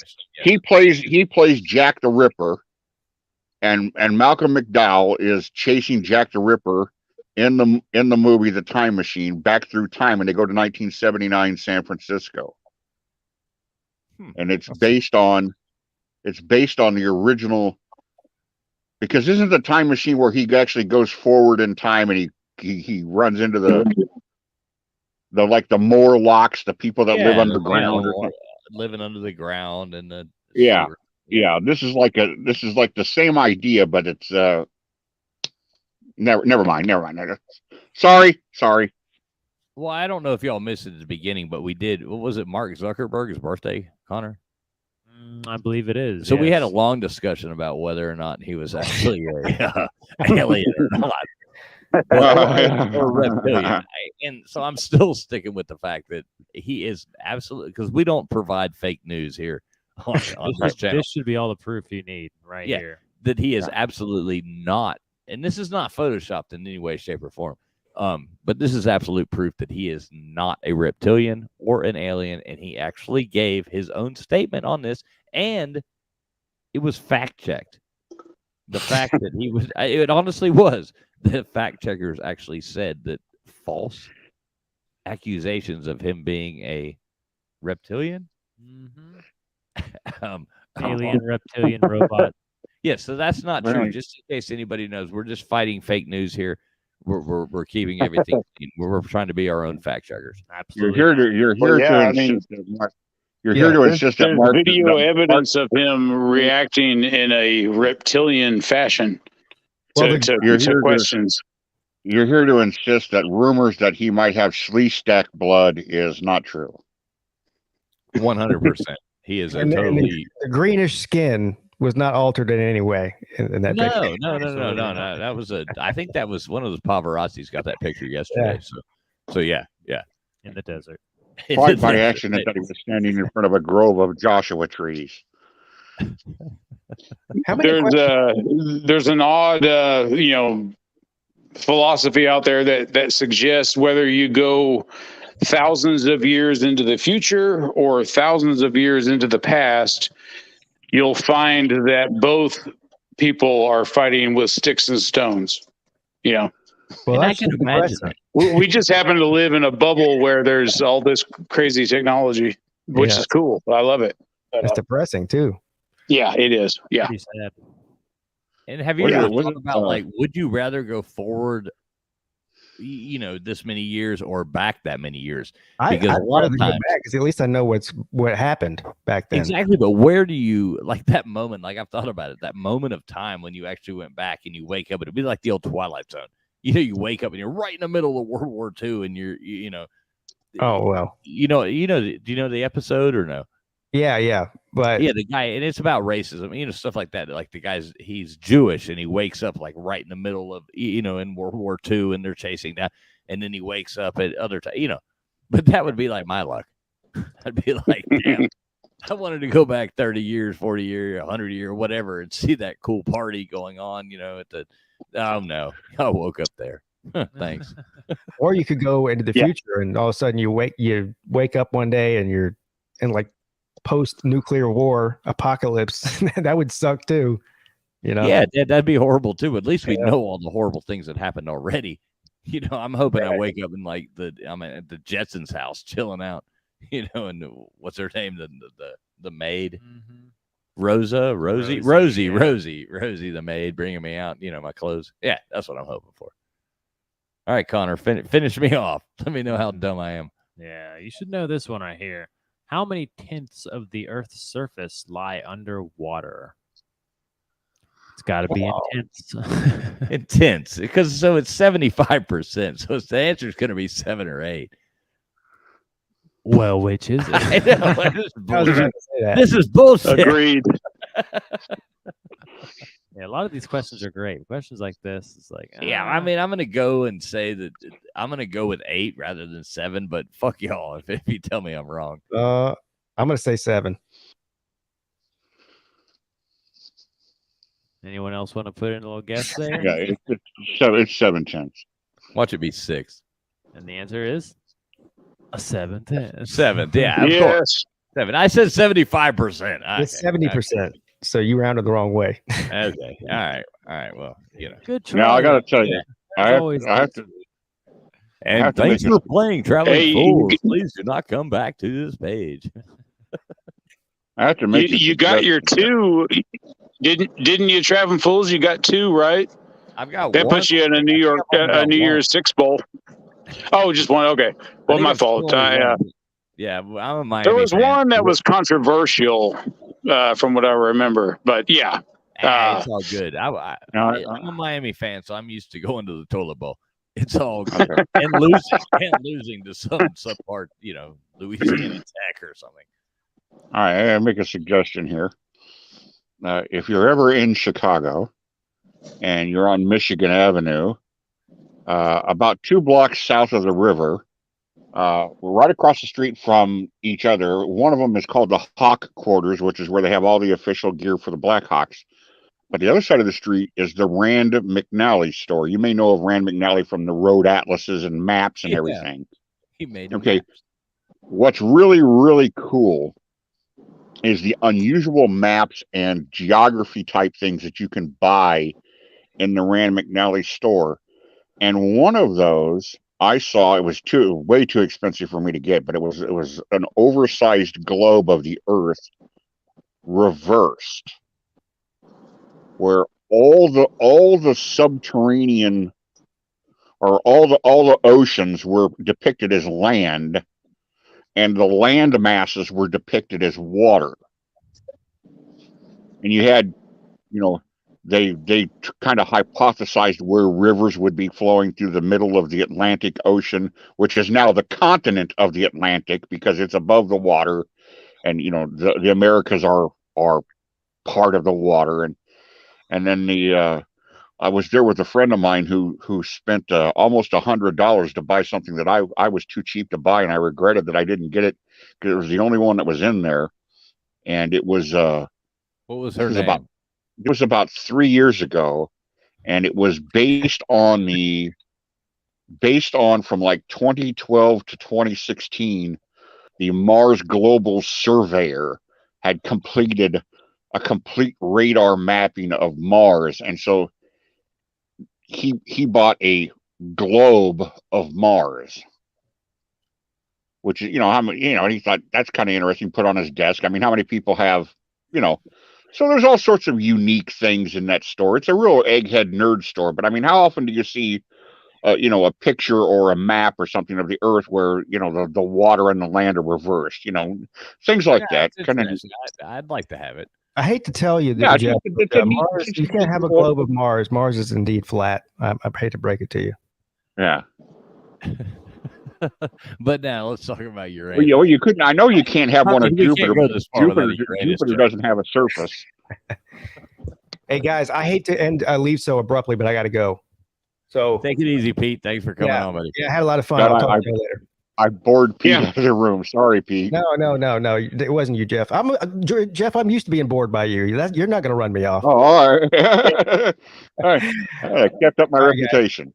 Take it easy. Good night, Pete. All right. Well, there goes Pigskin Pete. He's checking out. He was afraid of that next card. I think that's what it was. Did I even get my last question? Now you got one more question. I got here, one more, Brandon. so I can still save face. So, well, you got two. I'm But still I have a question. I have a question that's going to need answering though here. I noticed the foosball table to your immediate rear. Yeah, I'm the But champion. but I also see two video type console games back there with the television screens. What are they? Well, the one back here is one of those I don't know, the old quarter things that, play the trivia and the blah blah blah. The other one is a game, it's actually an emulator, so it has like 20,000 games on it or something like that. Cool. I don't know how to work it though, and it's outdated at this point, and I don't know how to make it work. So I know I went to grade school with the guy whose dad was at. I mean, this was actually his career. He was a Bally. Does that make sense? Bally or Williams or something like that. That made pinball machines when pinball machines were popular, and that's what he did. Is he went from arcade to bowling alley or bowling alley. He was the guy that fixed pinball machines when the there's a lot of money. When the electronics broke and stuff like that, and they had 4 or 5 pinball machines in the basement of their house. I never got along with the guy good enough to be a friend with, to be a good buddy with him, which I probably should have been, because that would have been really cool to hang out. My friend's got all these pinball machines in his house, But I know I've seen television shows. If you get one of those old games that are in restored condition, it can be worth some money. Well, I either want the like I always either want the one in Rocky. That would be the ultimate one to have. Remember when he sees himself and throws the bottle through it, to get that pinball machine. But the other one is the old Playboy one. Oh yeah, yep. From that, the iconic old Playboy pinball. Yeah, I would love to find that one. There's the Kiss Destroyer one. I know another popular one is the. You mentioned Playboy. There's one called Xeon. That's was one of the very first digital ones. I mean, at the very, very beginning of digital. And I don't like the digital. When it went digital, it went to shit. I like it. The old school pinball machines. They're the best. Connor, I used to tell people this. Hey Jeff, let me let Connor read me my last. Yeah, I'm sorry. Nail in the coffin. Because I think he's got a young child, and I think he needs to get back to bed. We'll stay on for a few more minutes after he goes, but I think one more question here for Brennan. What is the Olympic motto? The Olympic motto. It's the motto assigned to the Olympics. English or Latin, both answers are acceptable. Oh, thanks. That narrows it down. The Olympic, man, I got a shit card. I have a guess on this one. I'm calling the bluff here. I want one more card. What was the Olympic motto? Together one. No, it's like faster, higher, stronger. Oh Jesus! Citius, Altius, Fortius, something. Yeah, give me one more card. Run through it fast. We're going to do spitball answers. I got to redeem myself a little bit or make myself look stupider. I'm taking a chance. All right. Oh, gosh. Good luck with this one. What is the national airline of Australia? Australia, the airline. I know it. In 82.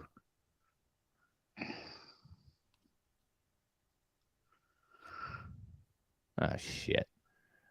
I know those too. Qantas. Okay. Qantas, yes.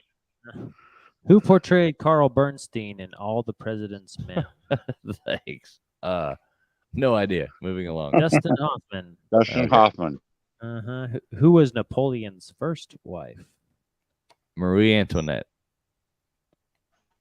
Josephine. Okay. Yeah. I'm just spitballing answers. What comic strip photographer Peter Parker's, or what's comic strip photographer Peter Parker's secret identity? Spider-Man, motherfuckers. There you go. Ain't getting skunked. Ain't getting skunked. Those first ones are hard. So. What's another name for the Aurora Australis? Northern Lights. Surely, yeah. Last question. How many men does each player start a game of checkers with? Or how many men does each player start a game of checkers with? Okay, so it'd be shit. Checkers. So let's do actually a tough one. I know, kind of it is. Because is it one more or the same, or if you were playing chess? Because they're scattered. I gotta bounce, y'all. See y'all next week, maybe. Oh, wait a Have a minute. good- Wait a minute. Tell me if I got this right yet or not. Let me do the math real quick. So you got the.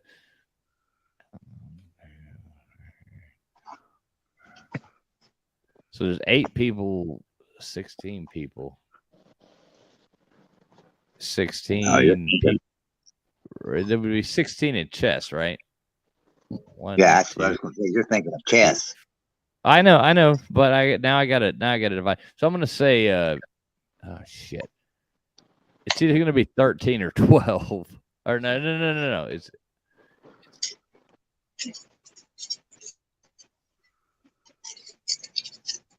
8, 16, 8, 9. That's my final answer. Answer is 12. 12. Okay, all right. Screw that. Man, I hate You y'all's didn't- trivia game. I Y'all didn't always get pick on me. I didn't get a chance to pipe in, but that would have been a momentous occasion for me because I would have swept that card. I had all 6 right. So wait, did I skip a?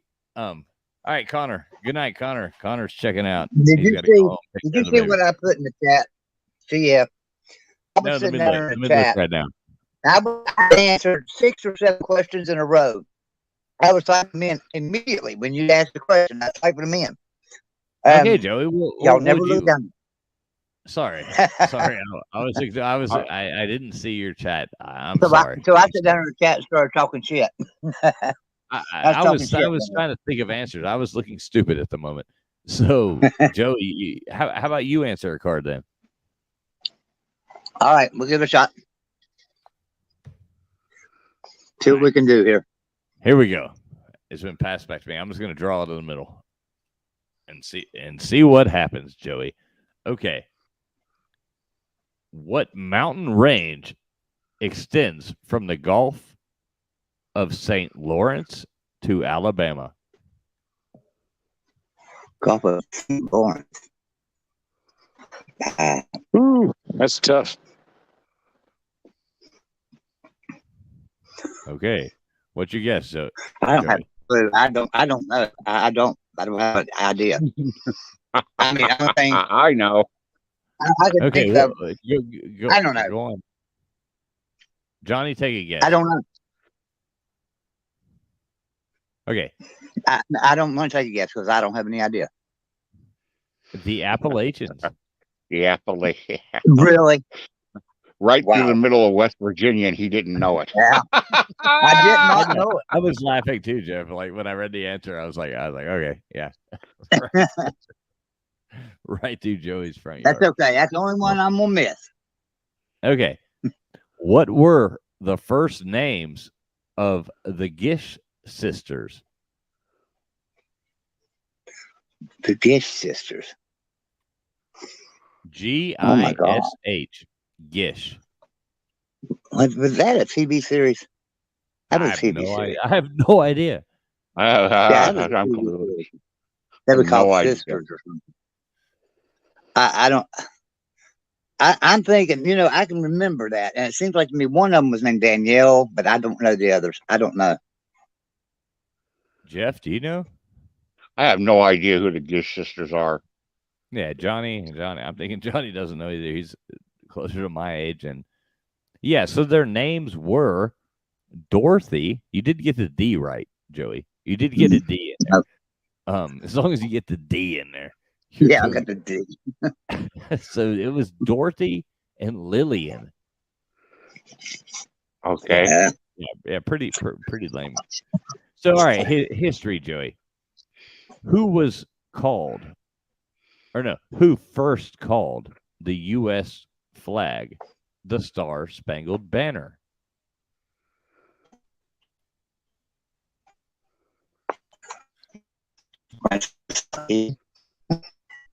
What's that? Francis Scott Key, I guess.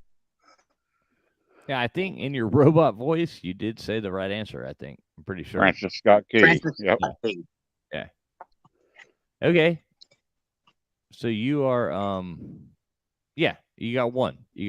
Arts and literature. What imaginary island did Sir Thomas More create in a 1516 work? What imaginary island did Sir Thomas More create in a 1516 work? Fantasy Island. Don't have a clue. Anybody Fantasy else? Island. No, Utopia. Utopia. Okay, Joey. Science and nature. Okay. What genus and species is man classified at? Oh, come on.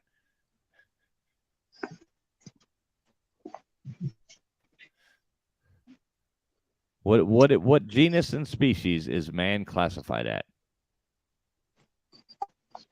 Human. I mean, I'm trying to think. I'm stumped. But yeah, it's looking for like the. I'm assuming it's Latin, yes, but Yes. yeah, it's looking for that answer. So a humanist. Is humanist your final answer? I reckon. Yeah. Wrong. Jeff? Homo sapiens. Yes. Yeah. Yeah. Homo sapiens. Yeah, King but Philip. thinking.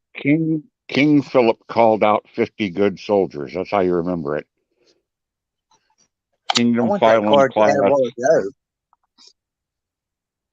Okay. Well, Joey. So, sports. We're down to sports and leisure. You're Okay. you're tied I'll with me. get quick one. We both only got one. So, That's all right. how many strikes make up a perfect 10-pin bowling game? You strike me as the type of person It would that's been be, bowling quite a bit. Well, it would be if you got the first nine is 9, and there's 3 to be 12. What's the answer? 12 strikes is a perfect game. 12.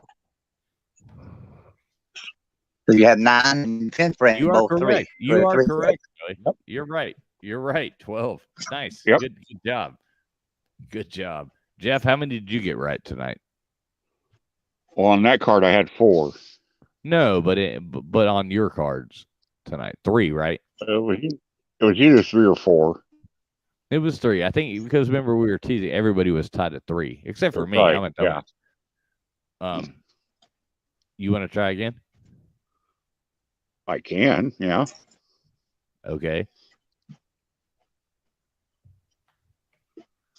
Would you like to do it? Let's go. This is Jeff Webster's card. Chance to get better than 3. Okay. And your record's what? 5? You have gotten 5, right? Yes. Okay. I had one card that was earlier that Connor read to you. I'd have had all 6 of them. Man, that's how these cards work. I know. Some of them are. It's only easy if you know the answer. You can come on, you can be the smartest person in the world and not know 6 of these. And you can be the biggest idiot. That's what would happen. People have said to me, why don't you go on Jeopardy? Because I'd go on Jeopardy and the fucking categories would be opera, ballet, algebra, soap operas. It'd be a bunch of shit I don't know anything about.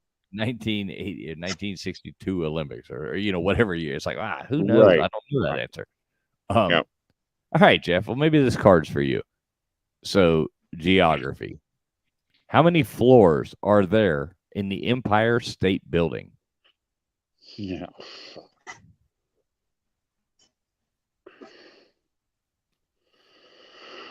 Well, the Sears Tower is 108. I will just make a guess. I do not know the answer. I'm going to guess 102. That's right. That's exactly right. Is that right? That is right. Okay. That is right. 100. Oh my gosh, Jeff! What a guess! Wow. Yeah, and that literally was a guess. I knew it was over 100, and I knew it couldn't be 108. So I just, I had a 1 in 8 chance. Yeah, well, you won. You should have bought a lottery ticket tonight. Okay, entertainment, Jeff. Entertainment. What TV series changed the name to protect the innocent? Dun, dun, dun, dun. Dragnet. That's easy. Yeah, you're right. Dragnet. Yeah, Dragnet. The names have been changed to protect the innocent. Yep. Yeah, you're right. So it's a 2 for 2. Oh shit, making me look dumb. How many days were the 52 American hostages held in Iran? So how many days were the 52 American hostages held in Iran? I know this because I was in the 7th and 8th grade, kind of right about that time. They were held for 444 days. Right. You are correct. 444 days. That's a long time. Yes. It's like a year and 3 months or 2. Well, the thing about it was they were going to release them. They were going to release them at one time, but they refused to on Jimmy Carter's watch. They waited until Reagan got put in office. I mean, he was literally on a podium when they were loading him on a plane. Okay. Well, that's cool. So, yeah, well, let me see. Fargo is one of my favorite movies. Sorry, my bad. I was going to say Fargo is one of my favorite movies, which covers that whole Iranian hostage crisis thing. And I wouldn't even have been able to come anywhere near the answer to that.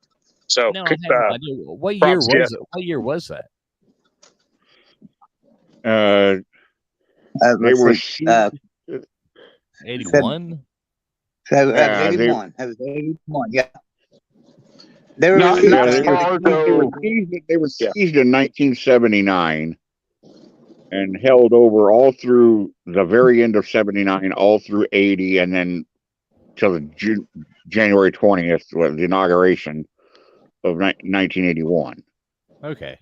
Yeah, that's interesting. It's nice to learn something new. And let me just say, not Fargo, but Argo, which was I think. What's his name?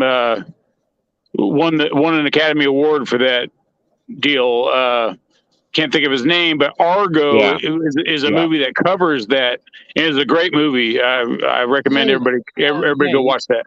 Yeah, you're talking about the movie with oh shit, what's his name? The tall guy. Yeah, the guy that's beating up J-Lo these days. Right, exactly. What's his and not name? Not in a violent way, but in a sexual way, I suppose. But sorry, I had to go there with it. Does it start with a B? Doesn't it start with a B? Oh shit, I'm gonna be thinking about that.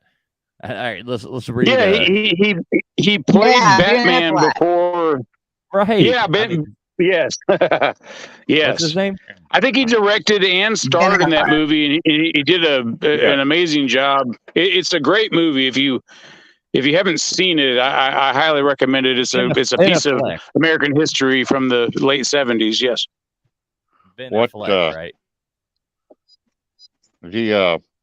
Right. Am I correct? Ben Affleck, right? Ben Affleck. Yeah, Ben Affleck. Yes. Yeah. You got it.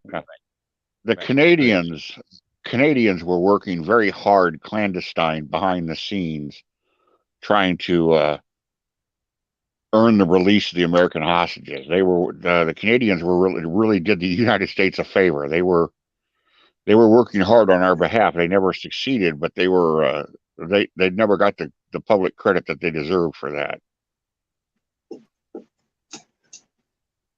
So this next question,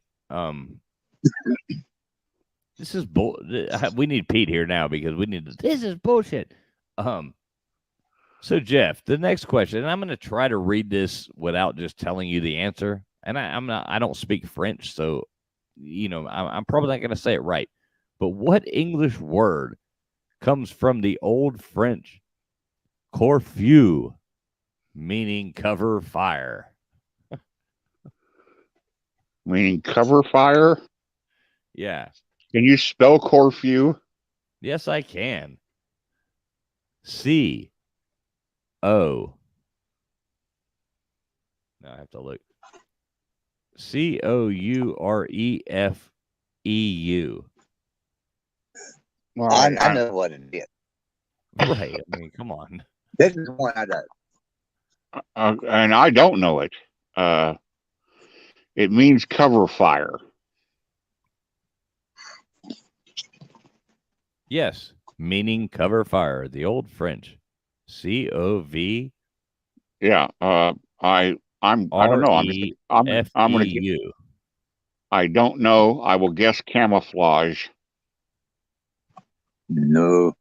No, Can I guess the it? answer is curfew. Oh, Yep. okay. All right. It was like, okay. All right. Well, I'm 4 out of 5. Yeah, you're doing good. You're killing it. No, you're 4 out of. No, you're not 4 out of 5. You're 3 out of 4 is where you're at. Now you're on number. All right. Now you're on number 5. Science and nature.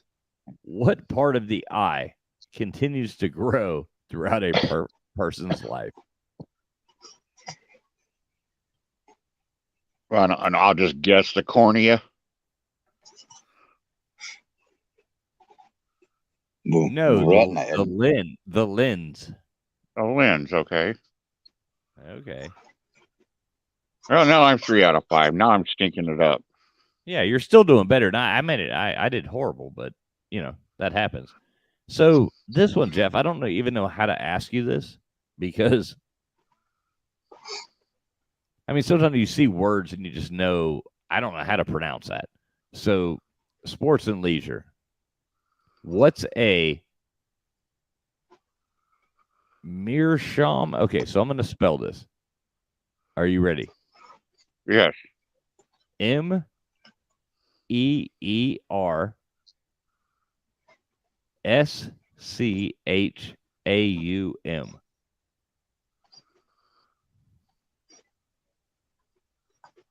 That's the question. What is a meerschaum? Not what is. What's a meerschaum? And I mean, I What's think I a pronounced it right. Okay. What is it? Okay.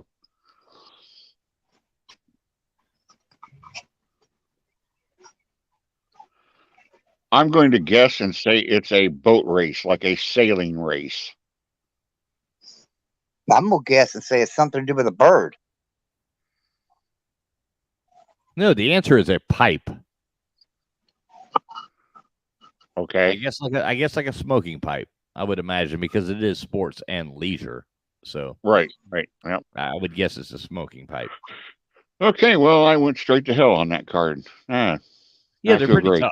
I mean, they're pretty tough Yeah. cards. It's not like that's easy. I mean, I wish I could try again. It really irritates me that they all that I don't have to ask me questions now. Because my 1 out of 6 is making me feel really bad about myself.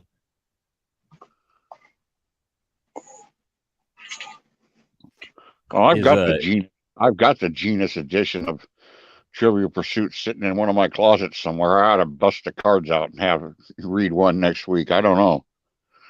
Yeah, you should. Well, I would love to be. I would love to get to try to answer too.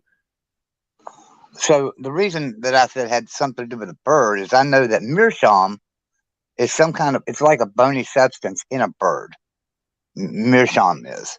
So it's probably the bone of a bird that makes the pipe.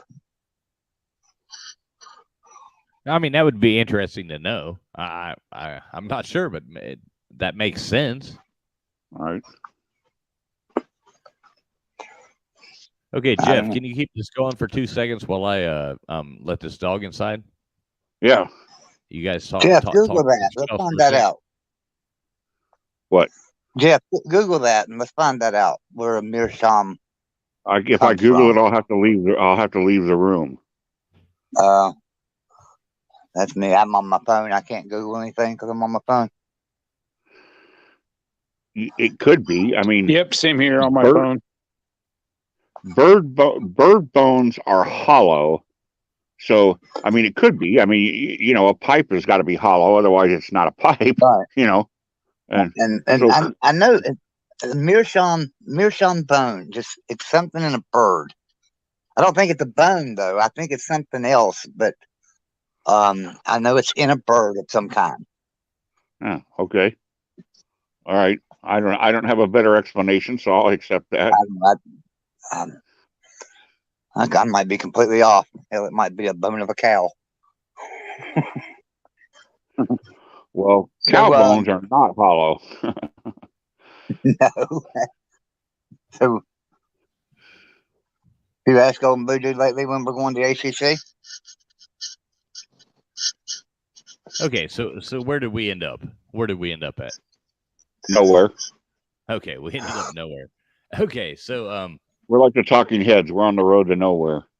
okay, let's do one more card. I just walked back in. Now, what I want to do is I want the chance to try to guess too. So I'm going to pull a card out. We're not going to read the answers until the end.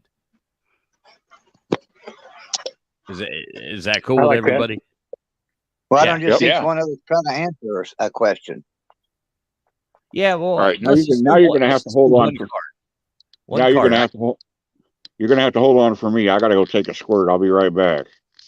Okay. All right. We'll hold on for 2 seconds. Joey, so your UFO video on your channel.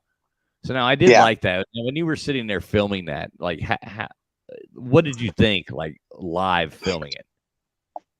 So, all right. So I had some company over for it was 4th of July. It wasn't 4th of July though. It was like a day or two after. Some friends of mine came in. We kind of like just celebrated 4th of July. And we were sitting there, and me and him were playing guitar. I was playing guitar, and he was playing banjo. And he just looked up, and he said, "What is that?" And I looked up too, and I said, "I don't know." We could see it, and it was pretty far off, and it was moving really fast towards us. So I grabbed my phone real quick and turned on record. And by the time I got record on and got it up there, man, that thing was like nearly on top of us. And then you could see it from there streaking across the sky. And, you know, it didn't have a tail on it, so I knew it wasn't like a comet or anything. But it was way too fast for a plane, too high and too fast for a drone. It was just, you know, it was it made no video. sound. I watched it. I watched the video. System. Yeah, and you know, there wasn't no propulsion system. There wasn't no sound. There was no way it was a weather balloon. I mean, there's no way it can move that fast. I mean, it was just it was unreal. What do you believe it was? Like, just you seeing it with your own eyes, what do you believe it was? Well, I don't want to say it was a UFO, but that's what it was. It was unidentified flying object. Right, exactly. I mean, right there, it's an unidentified flying object. So we know it's a UFO. I mean, it is a UFO. It could be a lot of things. It could be a top secret government experiment. I don't know. All I'm saying is I served in the military. I had top secret clearance. I've seen all the planes we had, and I've never seen anything like that.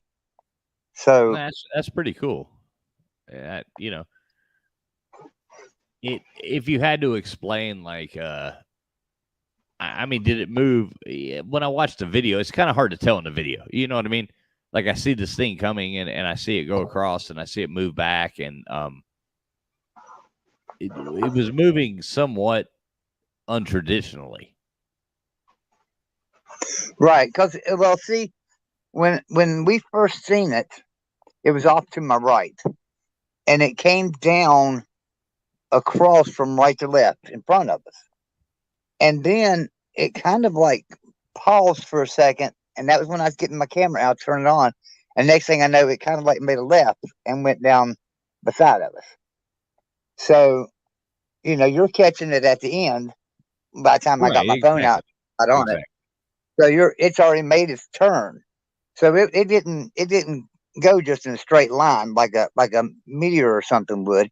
This thing came across from right to left, kind of paused. It didn't stop, but kind of paused and waited, and then made a left turn and took off the other way. Right. So yeah, that's kind of crazy. Yeah, I mean, I watched the video, and it does look it's a cool video to watch. Did you send that in to anybody, or?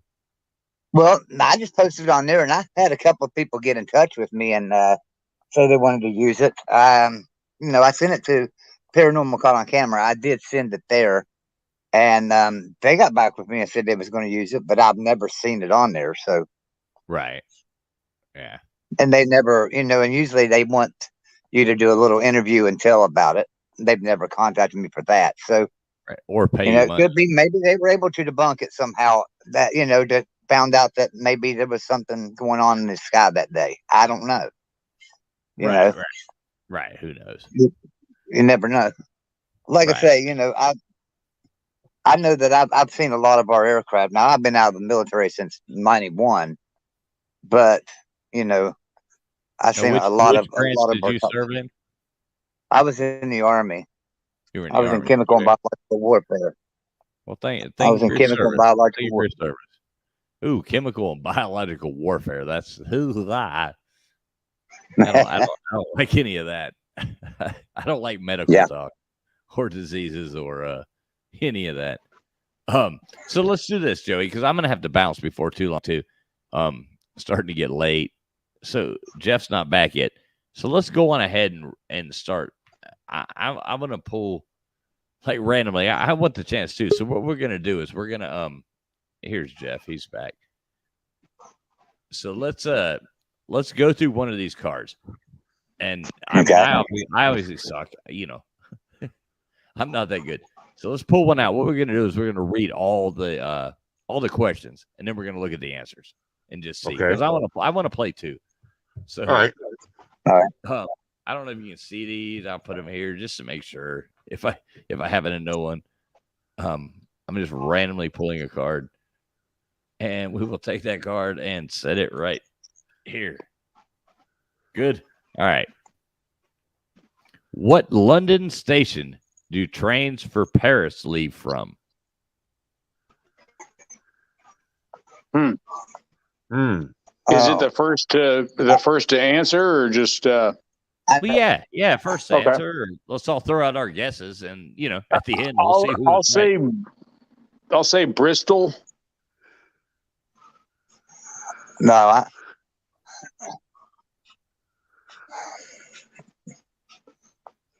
Anybody else have a guess?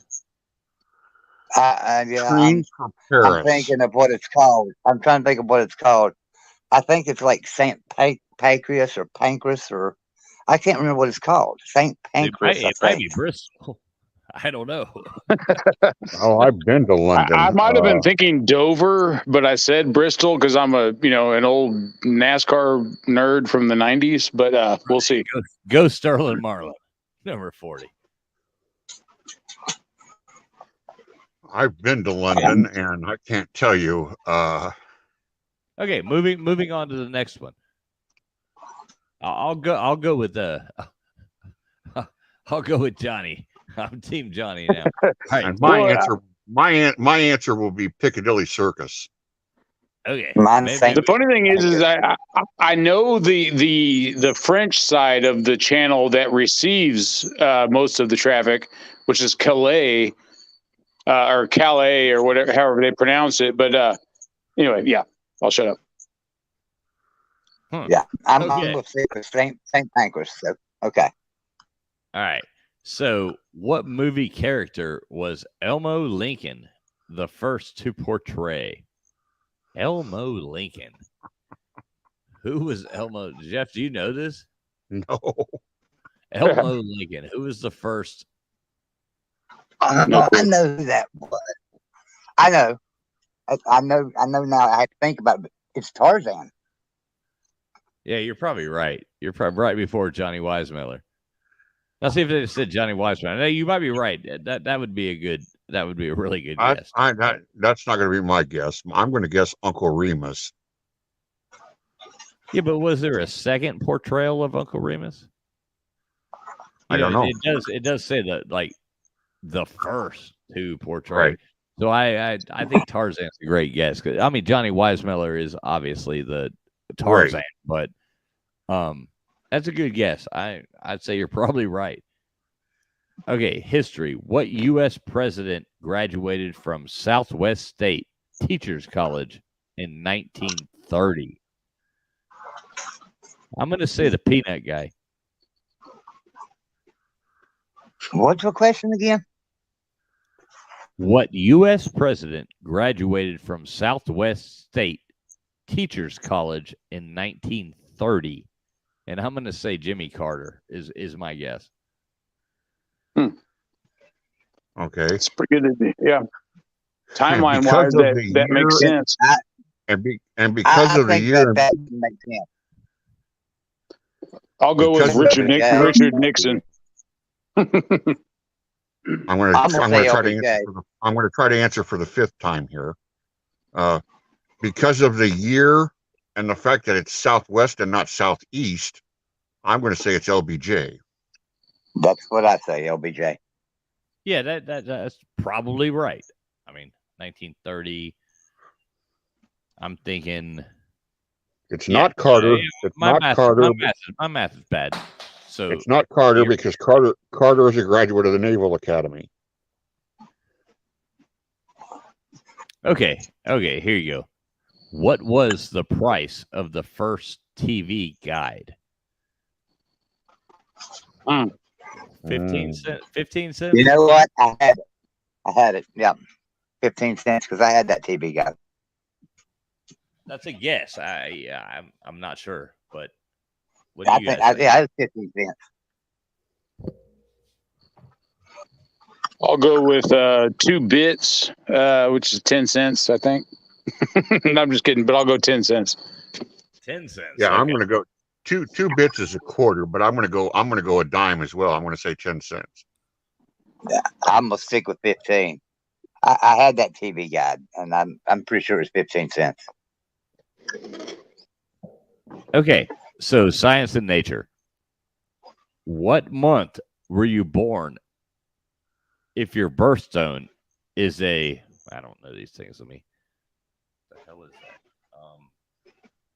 that? I gotta pick this up. Hey.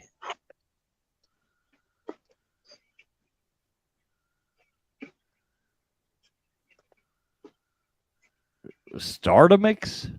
Something like that?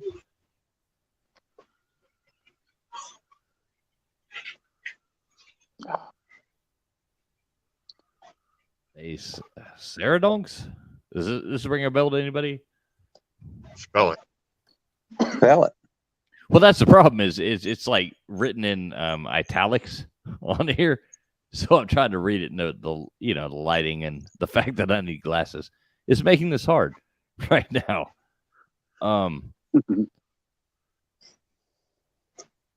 Yeah. So moving along, we're gonna skip that question because I'm tired of like an idiot. Sports and leisure. I'm gonna set that back down. Fuck that question. Yeah, that was brutal. Yeah, thanks. Who was International Olympic Committee chairman at the 1936 Summer Games? Adolf Hitler? 1936. I think it's a little before any of our time.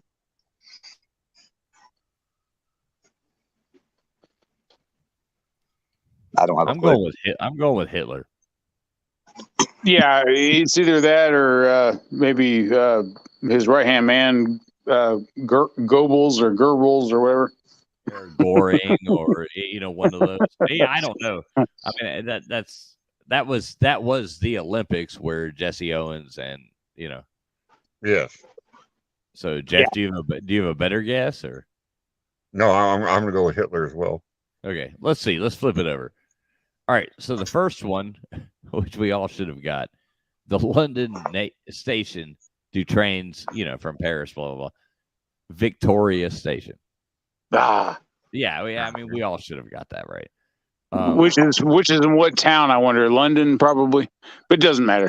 Yeah. The question was what London station, So yeah, Victoria Station. Okay.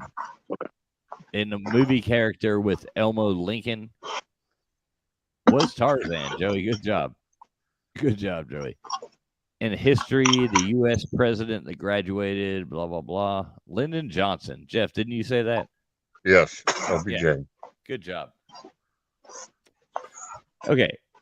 The arts and literature was the price of the first TV guide 15 cents. I did get Joey and I both got that. We were in agreement. We were in agreement. Nice. That's Okay, that's a good answer. Yeah. Now the stupid question that we skipped. So okay, moving along.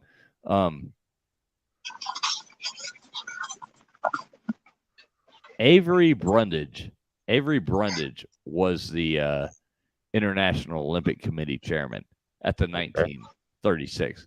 All right, we're gonna do one more of these. Y'all game to do one more? Yes, Go for sir. it. All right. I like this. I'm just gonna try to. I can do a card. Well, let's do it like this again. It's kind of fun. I like guessing too. No, that's what I mean. I could read the card. How do you read it? Well, I'll You just have- give you the questions, and you guys can, the three of you can hash out what the answer is. Do you have cards there?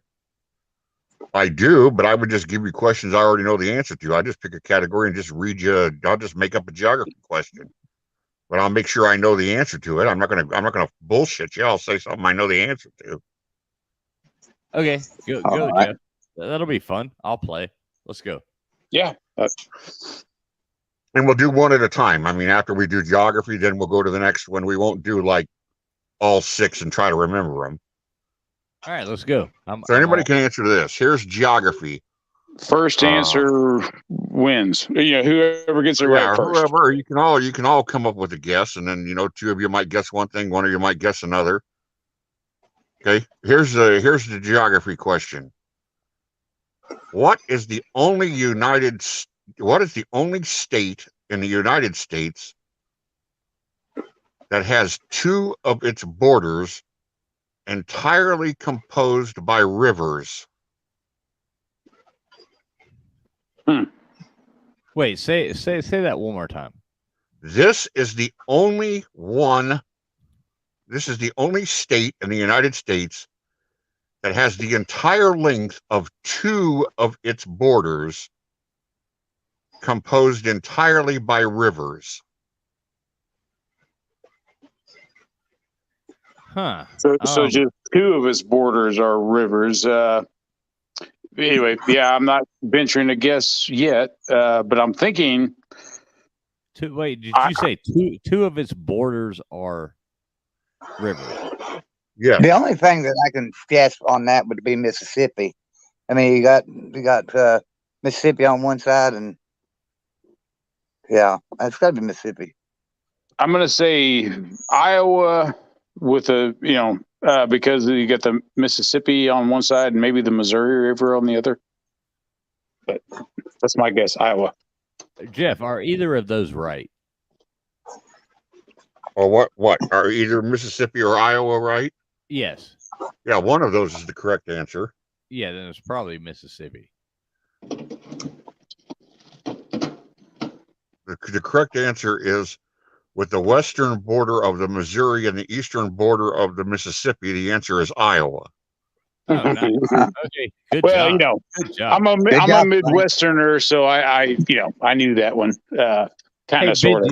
Benji's in the comments section. Like, of course it's Iowa. Benji, jump on in here. There's a link I just posted. Yeah. Benji, jump on. We'll read you a card. I'll read you one straight up. Come on, you've never been on here. Let's go. Or Are you ready for the entertainment question? All right, entertainment, Jeff. Let's go. Before his tenure as host of The Price is Right, Bob Barker was known mainly as the host of this game show. Concentration. Concentrate. Joey already got it. Yeah, that sounds right. Even though I have no clue, it just sounds right. Is that right, Jeff? That is not correct. The Love Connection? No. Bob Barker first came to fame as the host of the show Truth or Consequences. Oh. Ah. That was a little bit before my time. Yeah, me too. Me too. Well, Concentration was my favorite game show back when I was a kid. So, and I was thinking it was Bob Barker that done Concentration, but maybe not. So Okay, next category is Benji's history. throwing out facts here. Now, Benji Holland is in the thing saying that Bob Barker is 97 today. God bless him, or 98. He says so. Today's actually Bob Barker's birthday. Okay, Benji. Thank you. Side question: which film did Bob Barker appear in that got the most laughs of his career?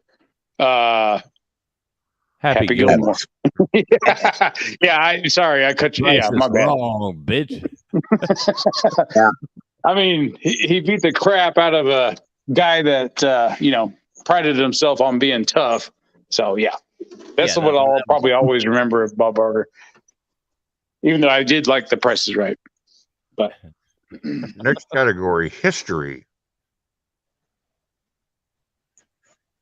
Although it's not his real name, this U.S. president was widely known and answered to Sam.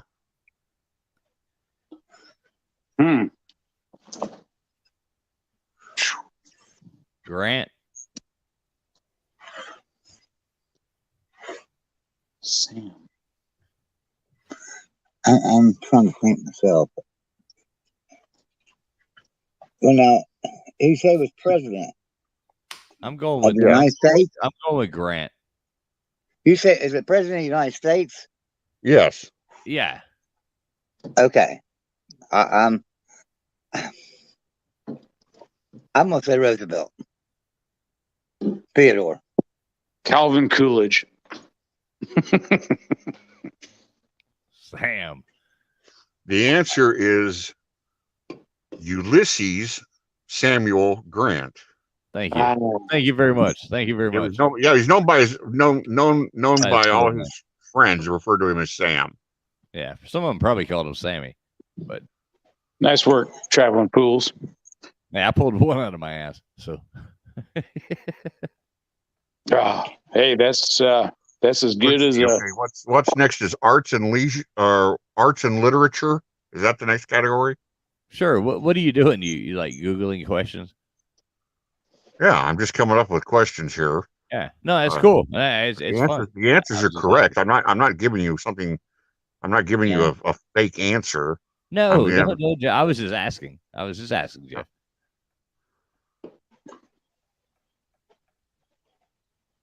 Arts and literature. Yeah. We thought maybe this was just from the depths of Jeff Webster's mind here. Right, exactly. Okay. Art and literature. This author had a major bestseller, which was turned into a TV miniseries in the late 70s. The series, I'll give you the name of the series and the book. You tell me the author. Centennial.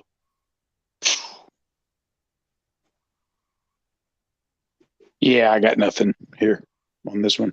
Wait, so in the late 70s, wrote a book. It was called Wrote a book that was turned into a miniseries, which was a huge hit. It's Centennial, which is the name of a town in Colorado. And who was the author?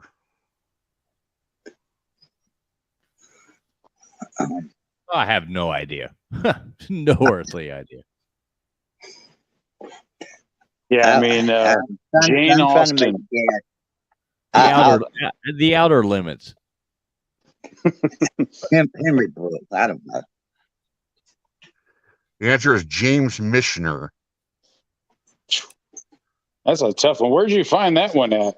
Well, I'm just trying to come up with something that would appear in a 1982 Trivial Pursuit. That would have been fresh in everybody's mind in 1982. They would have, the answer would have been only 2 or 3 years old. So people playing in 1982 might have probably known that. Yeah, I was That's sick. true. That's true. That is true.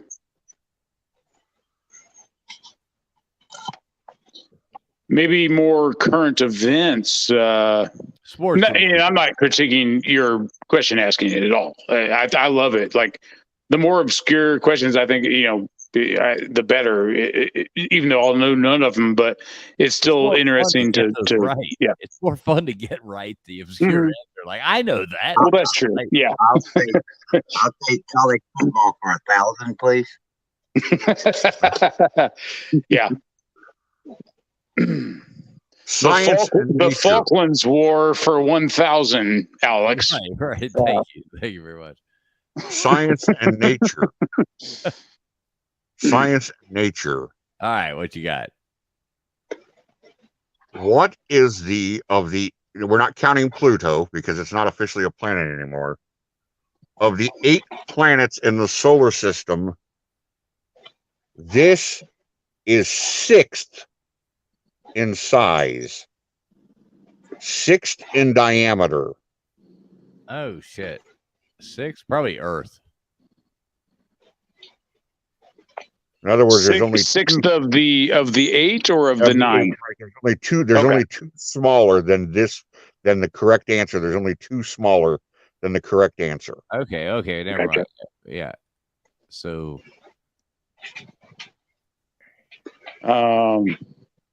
That's Mercury. I'll go with 9. Neptune. No, Uranus. I'm going to say Mars. Neptune. My answer is Neptune. And I'll go Uranus. In descending order, the size of the planets by diameter in the solar system are Jupiter, Saturn, Uranus, Neptune, Earth. Venus is 6th in size. Slightly smaller than the Earth. It's only about 15% smaller than the Earth. Then Mars, and the smallest is Mercury. Okay. Nice. Well, damn it. We suck at we suck at answering these questions. I know that. I was thinking like the 6th, the largest of the 8 planets. But anyway, it gets confusing. But yeah, go ahead. Yeah. And I don't even agree with Jeff's things there because, the Earth is obviously flat. So, Yeah. This is all fake. Yeah. Those are just images, shot up into the sky. So, Anyway, moving along, Jeff. We don't want to Sports and leisure. I don't want to offend any globetards. No, sports and leisure. Globetards. I've never heard that before. I love that. Sports and leisure. In this game, the object is to determine who murdered Mr. Body. Clue. Oh, Mr. Body. Yeah, Clue. No, that wouldn't be it. No. No, Clue. Mr. Body. Clue was always. Or maybe it was. Yeah, Clue. Yeah, got to be Clue. Pluto. Do you mind repeating the question? Yeah. The object of this game is to discover who killed Mr. Body. Yeah, the answer is Clue. Yeah. Professor Traveling Fools was Professor all over Plum that in the billiards room with the wrench. Yes, yeah. it was. The weird part of the question is I remember playing Clue as a kid growing up, but I don't remember them referring to the dead person or whatever as Mr. Body. Right, exactly. That's where I went right off the bat. I was like, wait a minute, Mr. Body. Who the fuck? I actually have the version of Clue with the wooden pieces and the metallic weapons. Oh, nice. Yeah, it's an old throwback version of Clue. Yeah. The game is actually called Cluedo. It's not Cluedo. Did you know at one time you could receive a serious fine if you were caught transporting the game Monopoly into either the Soviet Union or communist China? Have you ever seen the things? Speaking of Monopoly, have you ever seen the things where in World War II they actually used board games to smuggle? Yeah. like escape routes and money, passports, blah blah blah, Right. to the POWs in World War II. That's a really interesting whole story there. And they were using Monopoly game boards, and all you had to rip off the layer on the top, and inside those were instructions. There was a movie about that. What was that movie? My brother one time years ago, maybe, my God, 20 years ago or so, he was in Atlantic City, and he actually went to each one of the properties and with his camera and took a picture of the street sign of each one of the places that's on the Monopoly board. Well, that's cool. I wish my brothers would do cool things like that. My brothers always just land on Reading Railroad. Yeah, so he had like and he made like 8 prints of each one and sent them all out, and to his buddies or whatever, so you got this little miniature photo album of all the street signs, in Atlantic City, New Jersey, because that's where all those of them are. Fishing football should come on here and try to. We're gonna get off here in a minute, so fishing football. If you feel like it, jump on here. Yeah, get in here fishing. Yeah, so let's do one more of these cards, and then I'm gonna call it quits because I got to get up early. I got work to do tomorrow. Got to work. I hate working. All right, here we go. We're gonna throw that card down. Let's see. How many countries does the international date line cut through? The international date line. How many countries does it cut through? So you think through just the United States? Well, actually, I don't think it goes through any country. I think it's why it's called the international date line. I don't think it goes through any country. I think it goes around them. No. I'm going to say it's going to be a north and south, right? Like a longitude line. No, it'll be east-west, not north-south. Latitude, yeah. Oh, because, okay. I mean, if you drive from, New York to it's California. Too bad I'm on my phone, and it's too bad I'm on my phone and not my computer, because I'd show you a picture that I have on my computer. You know how you drive down the highway and you'll see like historical markers will be in the signs on the road will be brown. They'll be brown and white instead of green and white. About 8 miles west of my hometown of Springfield, Illinois, on Interstate 72, there's a sign that says you are now crossing 90 degrees west latitude. Congratulations, you are 1/4 of a way around the globe. Right. So this question, I mean, how many countries? It has to be quite a few. Or maybe I'm going to guess two. I'm going to guess two. Well, if it runs through east and west through the U.S., then it would also no. have to run through north and south. It's the international date line. Maybe the answer is 0. I mean, it could be, but 0. I'm telling you, those are zigzags around countries. I'm going to say 2 because I think it goes through the Aleutians, but that the Aleutians on the west side of the date line are uninhabited. And then I'm going to say there's probably someplace like Vanuatu or Fiji or someplace, some little island chain. So I'm just going to guess 2. Right, or 0. Yeah, I'll go with. I'm going with 0. I think it's not knowing whether we're it could by international treaty. They could have decided we don't want to intersect the territory because it is not a perfect line. It does.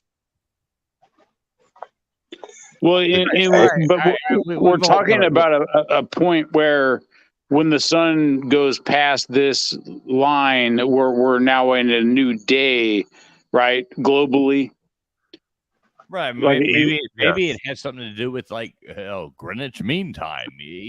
I mean, who knows? It is the opposite side of the globe of Greenwich Mean Time. Right. Exactly. Can we just look at the answer? Can we just look at the answer? No, let's read the whole Yeah, card. yeah. I don't mean, wanna flip it I'll over. just say I'll go with 4, and then we'll see what happens. All right, I'm going with 0. Okay, entertainment. Zero. Entertainment. What was? This is a good one. We touched on this earlier. We were talking about Alice to the Moon. So the question was, what was Ed Norton's wife's name? Oh shit. Oh gosh. Oh Good Lord. man.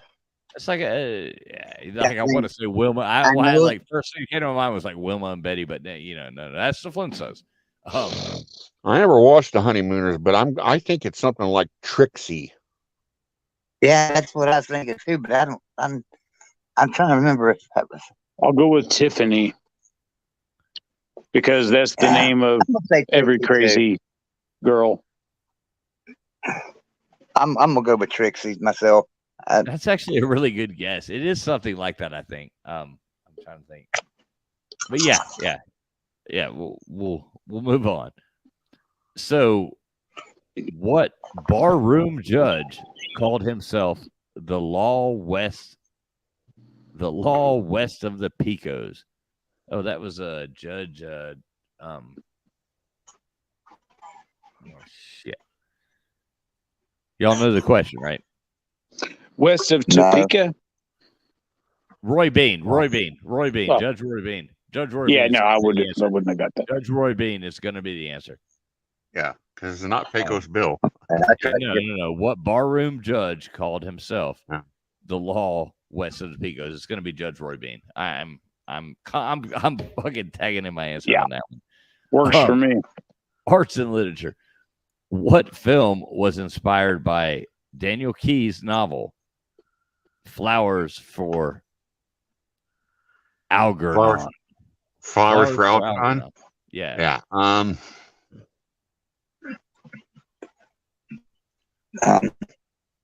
God bless it. It's about the retarded kid. What's eating Gilbert Grape? Right. Jeff said the retarded kid, and that was the first thing that popped in my It's mind. exactly what I was thinking of too. I think it's Charlie. But it was Jeff's brain power that got me on that path. I was thinking Gilbert Grape too.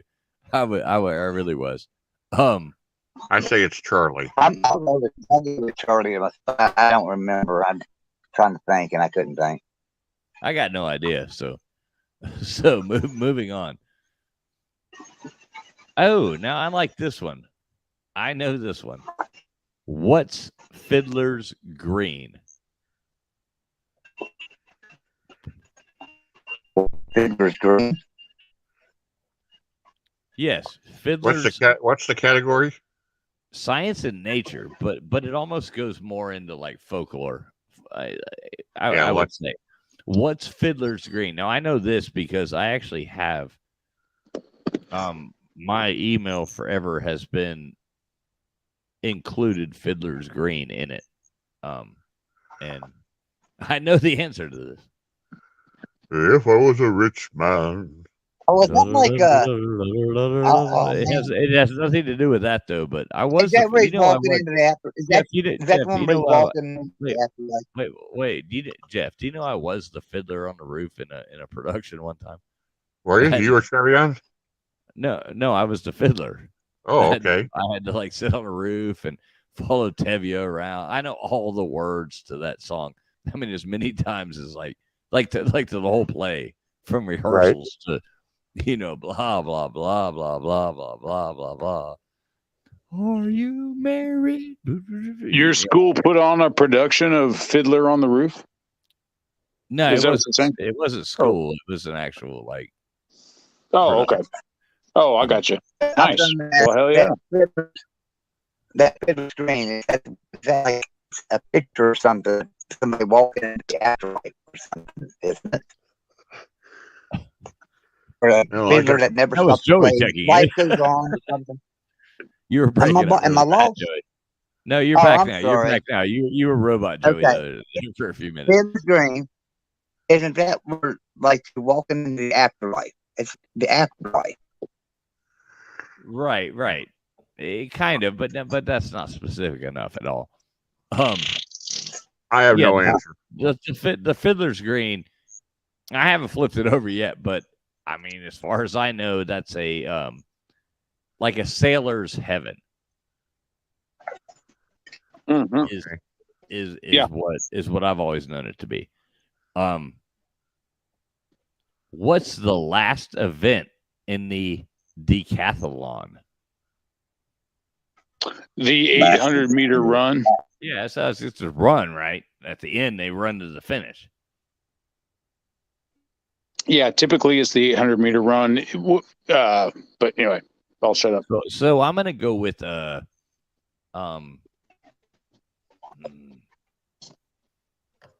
maybe like sack racing.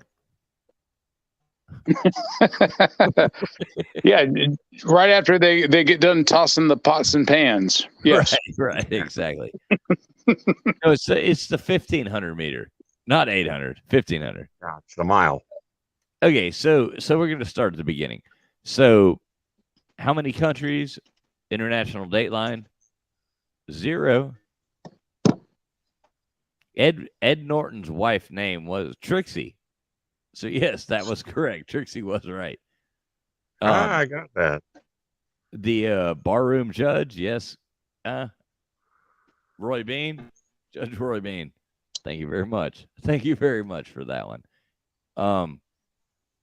What film was Daniel Keyes' novel Flowers for blah blah blah? Charlie. Charlie was correct. Good job, Jeff. Fiddler's Green is a sailor's heaven. I got that one. What's the last event in the decathlon? Yeah, the 1500 meter. Oh yeah, I was thinking the heptathlon because it's funny because I just watched, laying on the couch earlier today. There was live footage of the SEC finals of whatever track meet they're in right now, and the ladies run the heptathlon. We're talking about the SEC. Yeah. Well, I'm just saying the decathlon is the end of the. The decathlon 10 events for men, the heptathlon 7 events for women. But yeah, the end of the heptathlon, which is the ladies version, which is usually what I really want to watch when I'm watching track and field, is the ladies. They run the 800 to end the heptathlon. Let me ask you why that is. Let me ask you why that is. Well, I like watching in shape women in short shorts. I mean, I ain't gonna lie. So you're not a fan of men's volleyball, but you watch more women's. No, I mean I could watch men's volleyball just for the watching the athleticism, but I'm not going to get anything out of the Okay, it ain't going to be the same as watching short shorts. But yeah, do you like gladiator movies? Johnny, I have a question. Yes. Johnny, do you like You ever seen a grown man naked? Well, I guarantee you, if anybody's listening and Google the heptathlon, and you'll see that the final event is the 800-meter run. But we all know that it's not the same thing as the decathlon. The decathlon is, just an absolute freaking gauntlet to run through. I hate those hot women that run those things. So, man, I can never catch them. They just keep going and going and going and going. You can't keep up. Well, listen, guys, I guess let's call it quits. I got to get up early before we make this any worse than it. Then let's quit while we're behind. Yeah, exactly. I appreciate you having me on, man. I look forward to the next one. Hey, Johnny, no, it's been great having you. Actually, come back anytime. Like, really, we do this every Saturday night. So if you ain't got nothing to do next Saturday night, and you can't find anything better to do than this, then definitely come back because we'd love to have you. Thank you. And this made my Saturday night so much better than it was going to be. So thank you, sir. Hey, I'll always that's awesome to hear. That's awesome to hear. Thank you so much, Johnny. God bless, buddy. God bless. All right, JW, Joey Foster, thanks for coming on too. Let's Take care. let's wrap this up and go on ahead and say next Saturday night we're gonna be a lot smarter. We're gonna be a lot we're gonna answer more questions. Jeff, dig out your Trivial Pursuit game. You say you have one, dig it out because I'd like somebody to read me some questions sometimes. It's It'd be the fun. same. It's the same you have. I mean, it's the same. I mean, what are the odds that I'm not going to, I'm not likely to pull the same card you pulled, but I mean, it's the same edition. It's the Right, but 82 Venus edition. Yeah. There's hundreds and hundreds of cards and there's Oh yeah, two decks, Yeah, I've got it's sitting right in my closet. It's just a matter of digging it out. I mean, it's not that big a deal. I'm happy to do it. Yeah, bust that thing out next Saturday night. Let's and then you can actually play along for once. I know it'd be fun. I'd like to be tested again. Yeah, that's It's fun. no problem. I'll get the. I don't want to go on cam, but I mean, I'll read them. I'll get my deck out. All right, sounds like a plan, buddy. All right, man. All right. I'm gonna jump off here and get some sleep.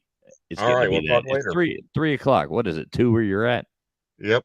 Yeah, so you've got that advantage. But anyway, buddy, God all bless right. you, my friend. Thanks so much for coming on, joining in on the fun. All right. Hey guys, thanks a lot for anybody who wasted their time and watched even 1 second of this. It's been really great having you.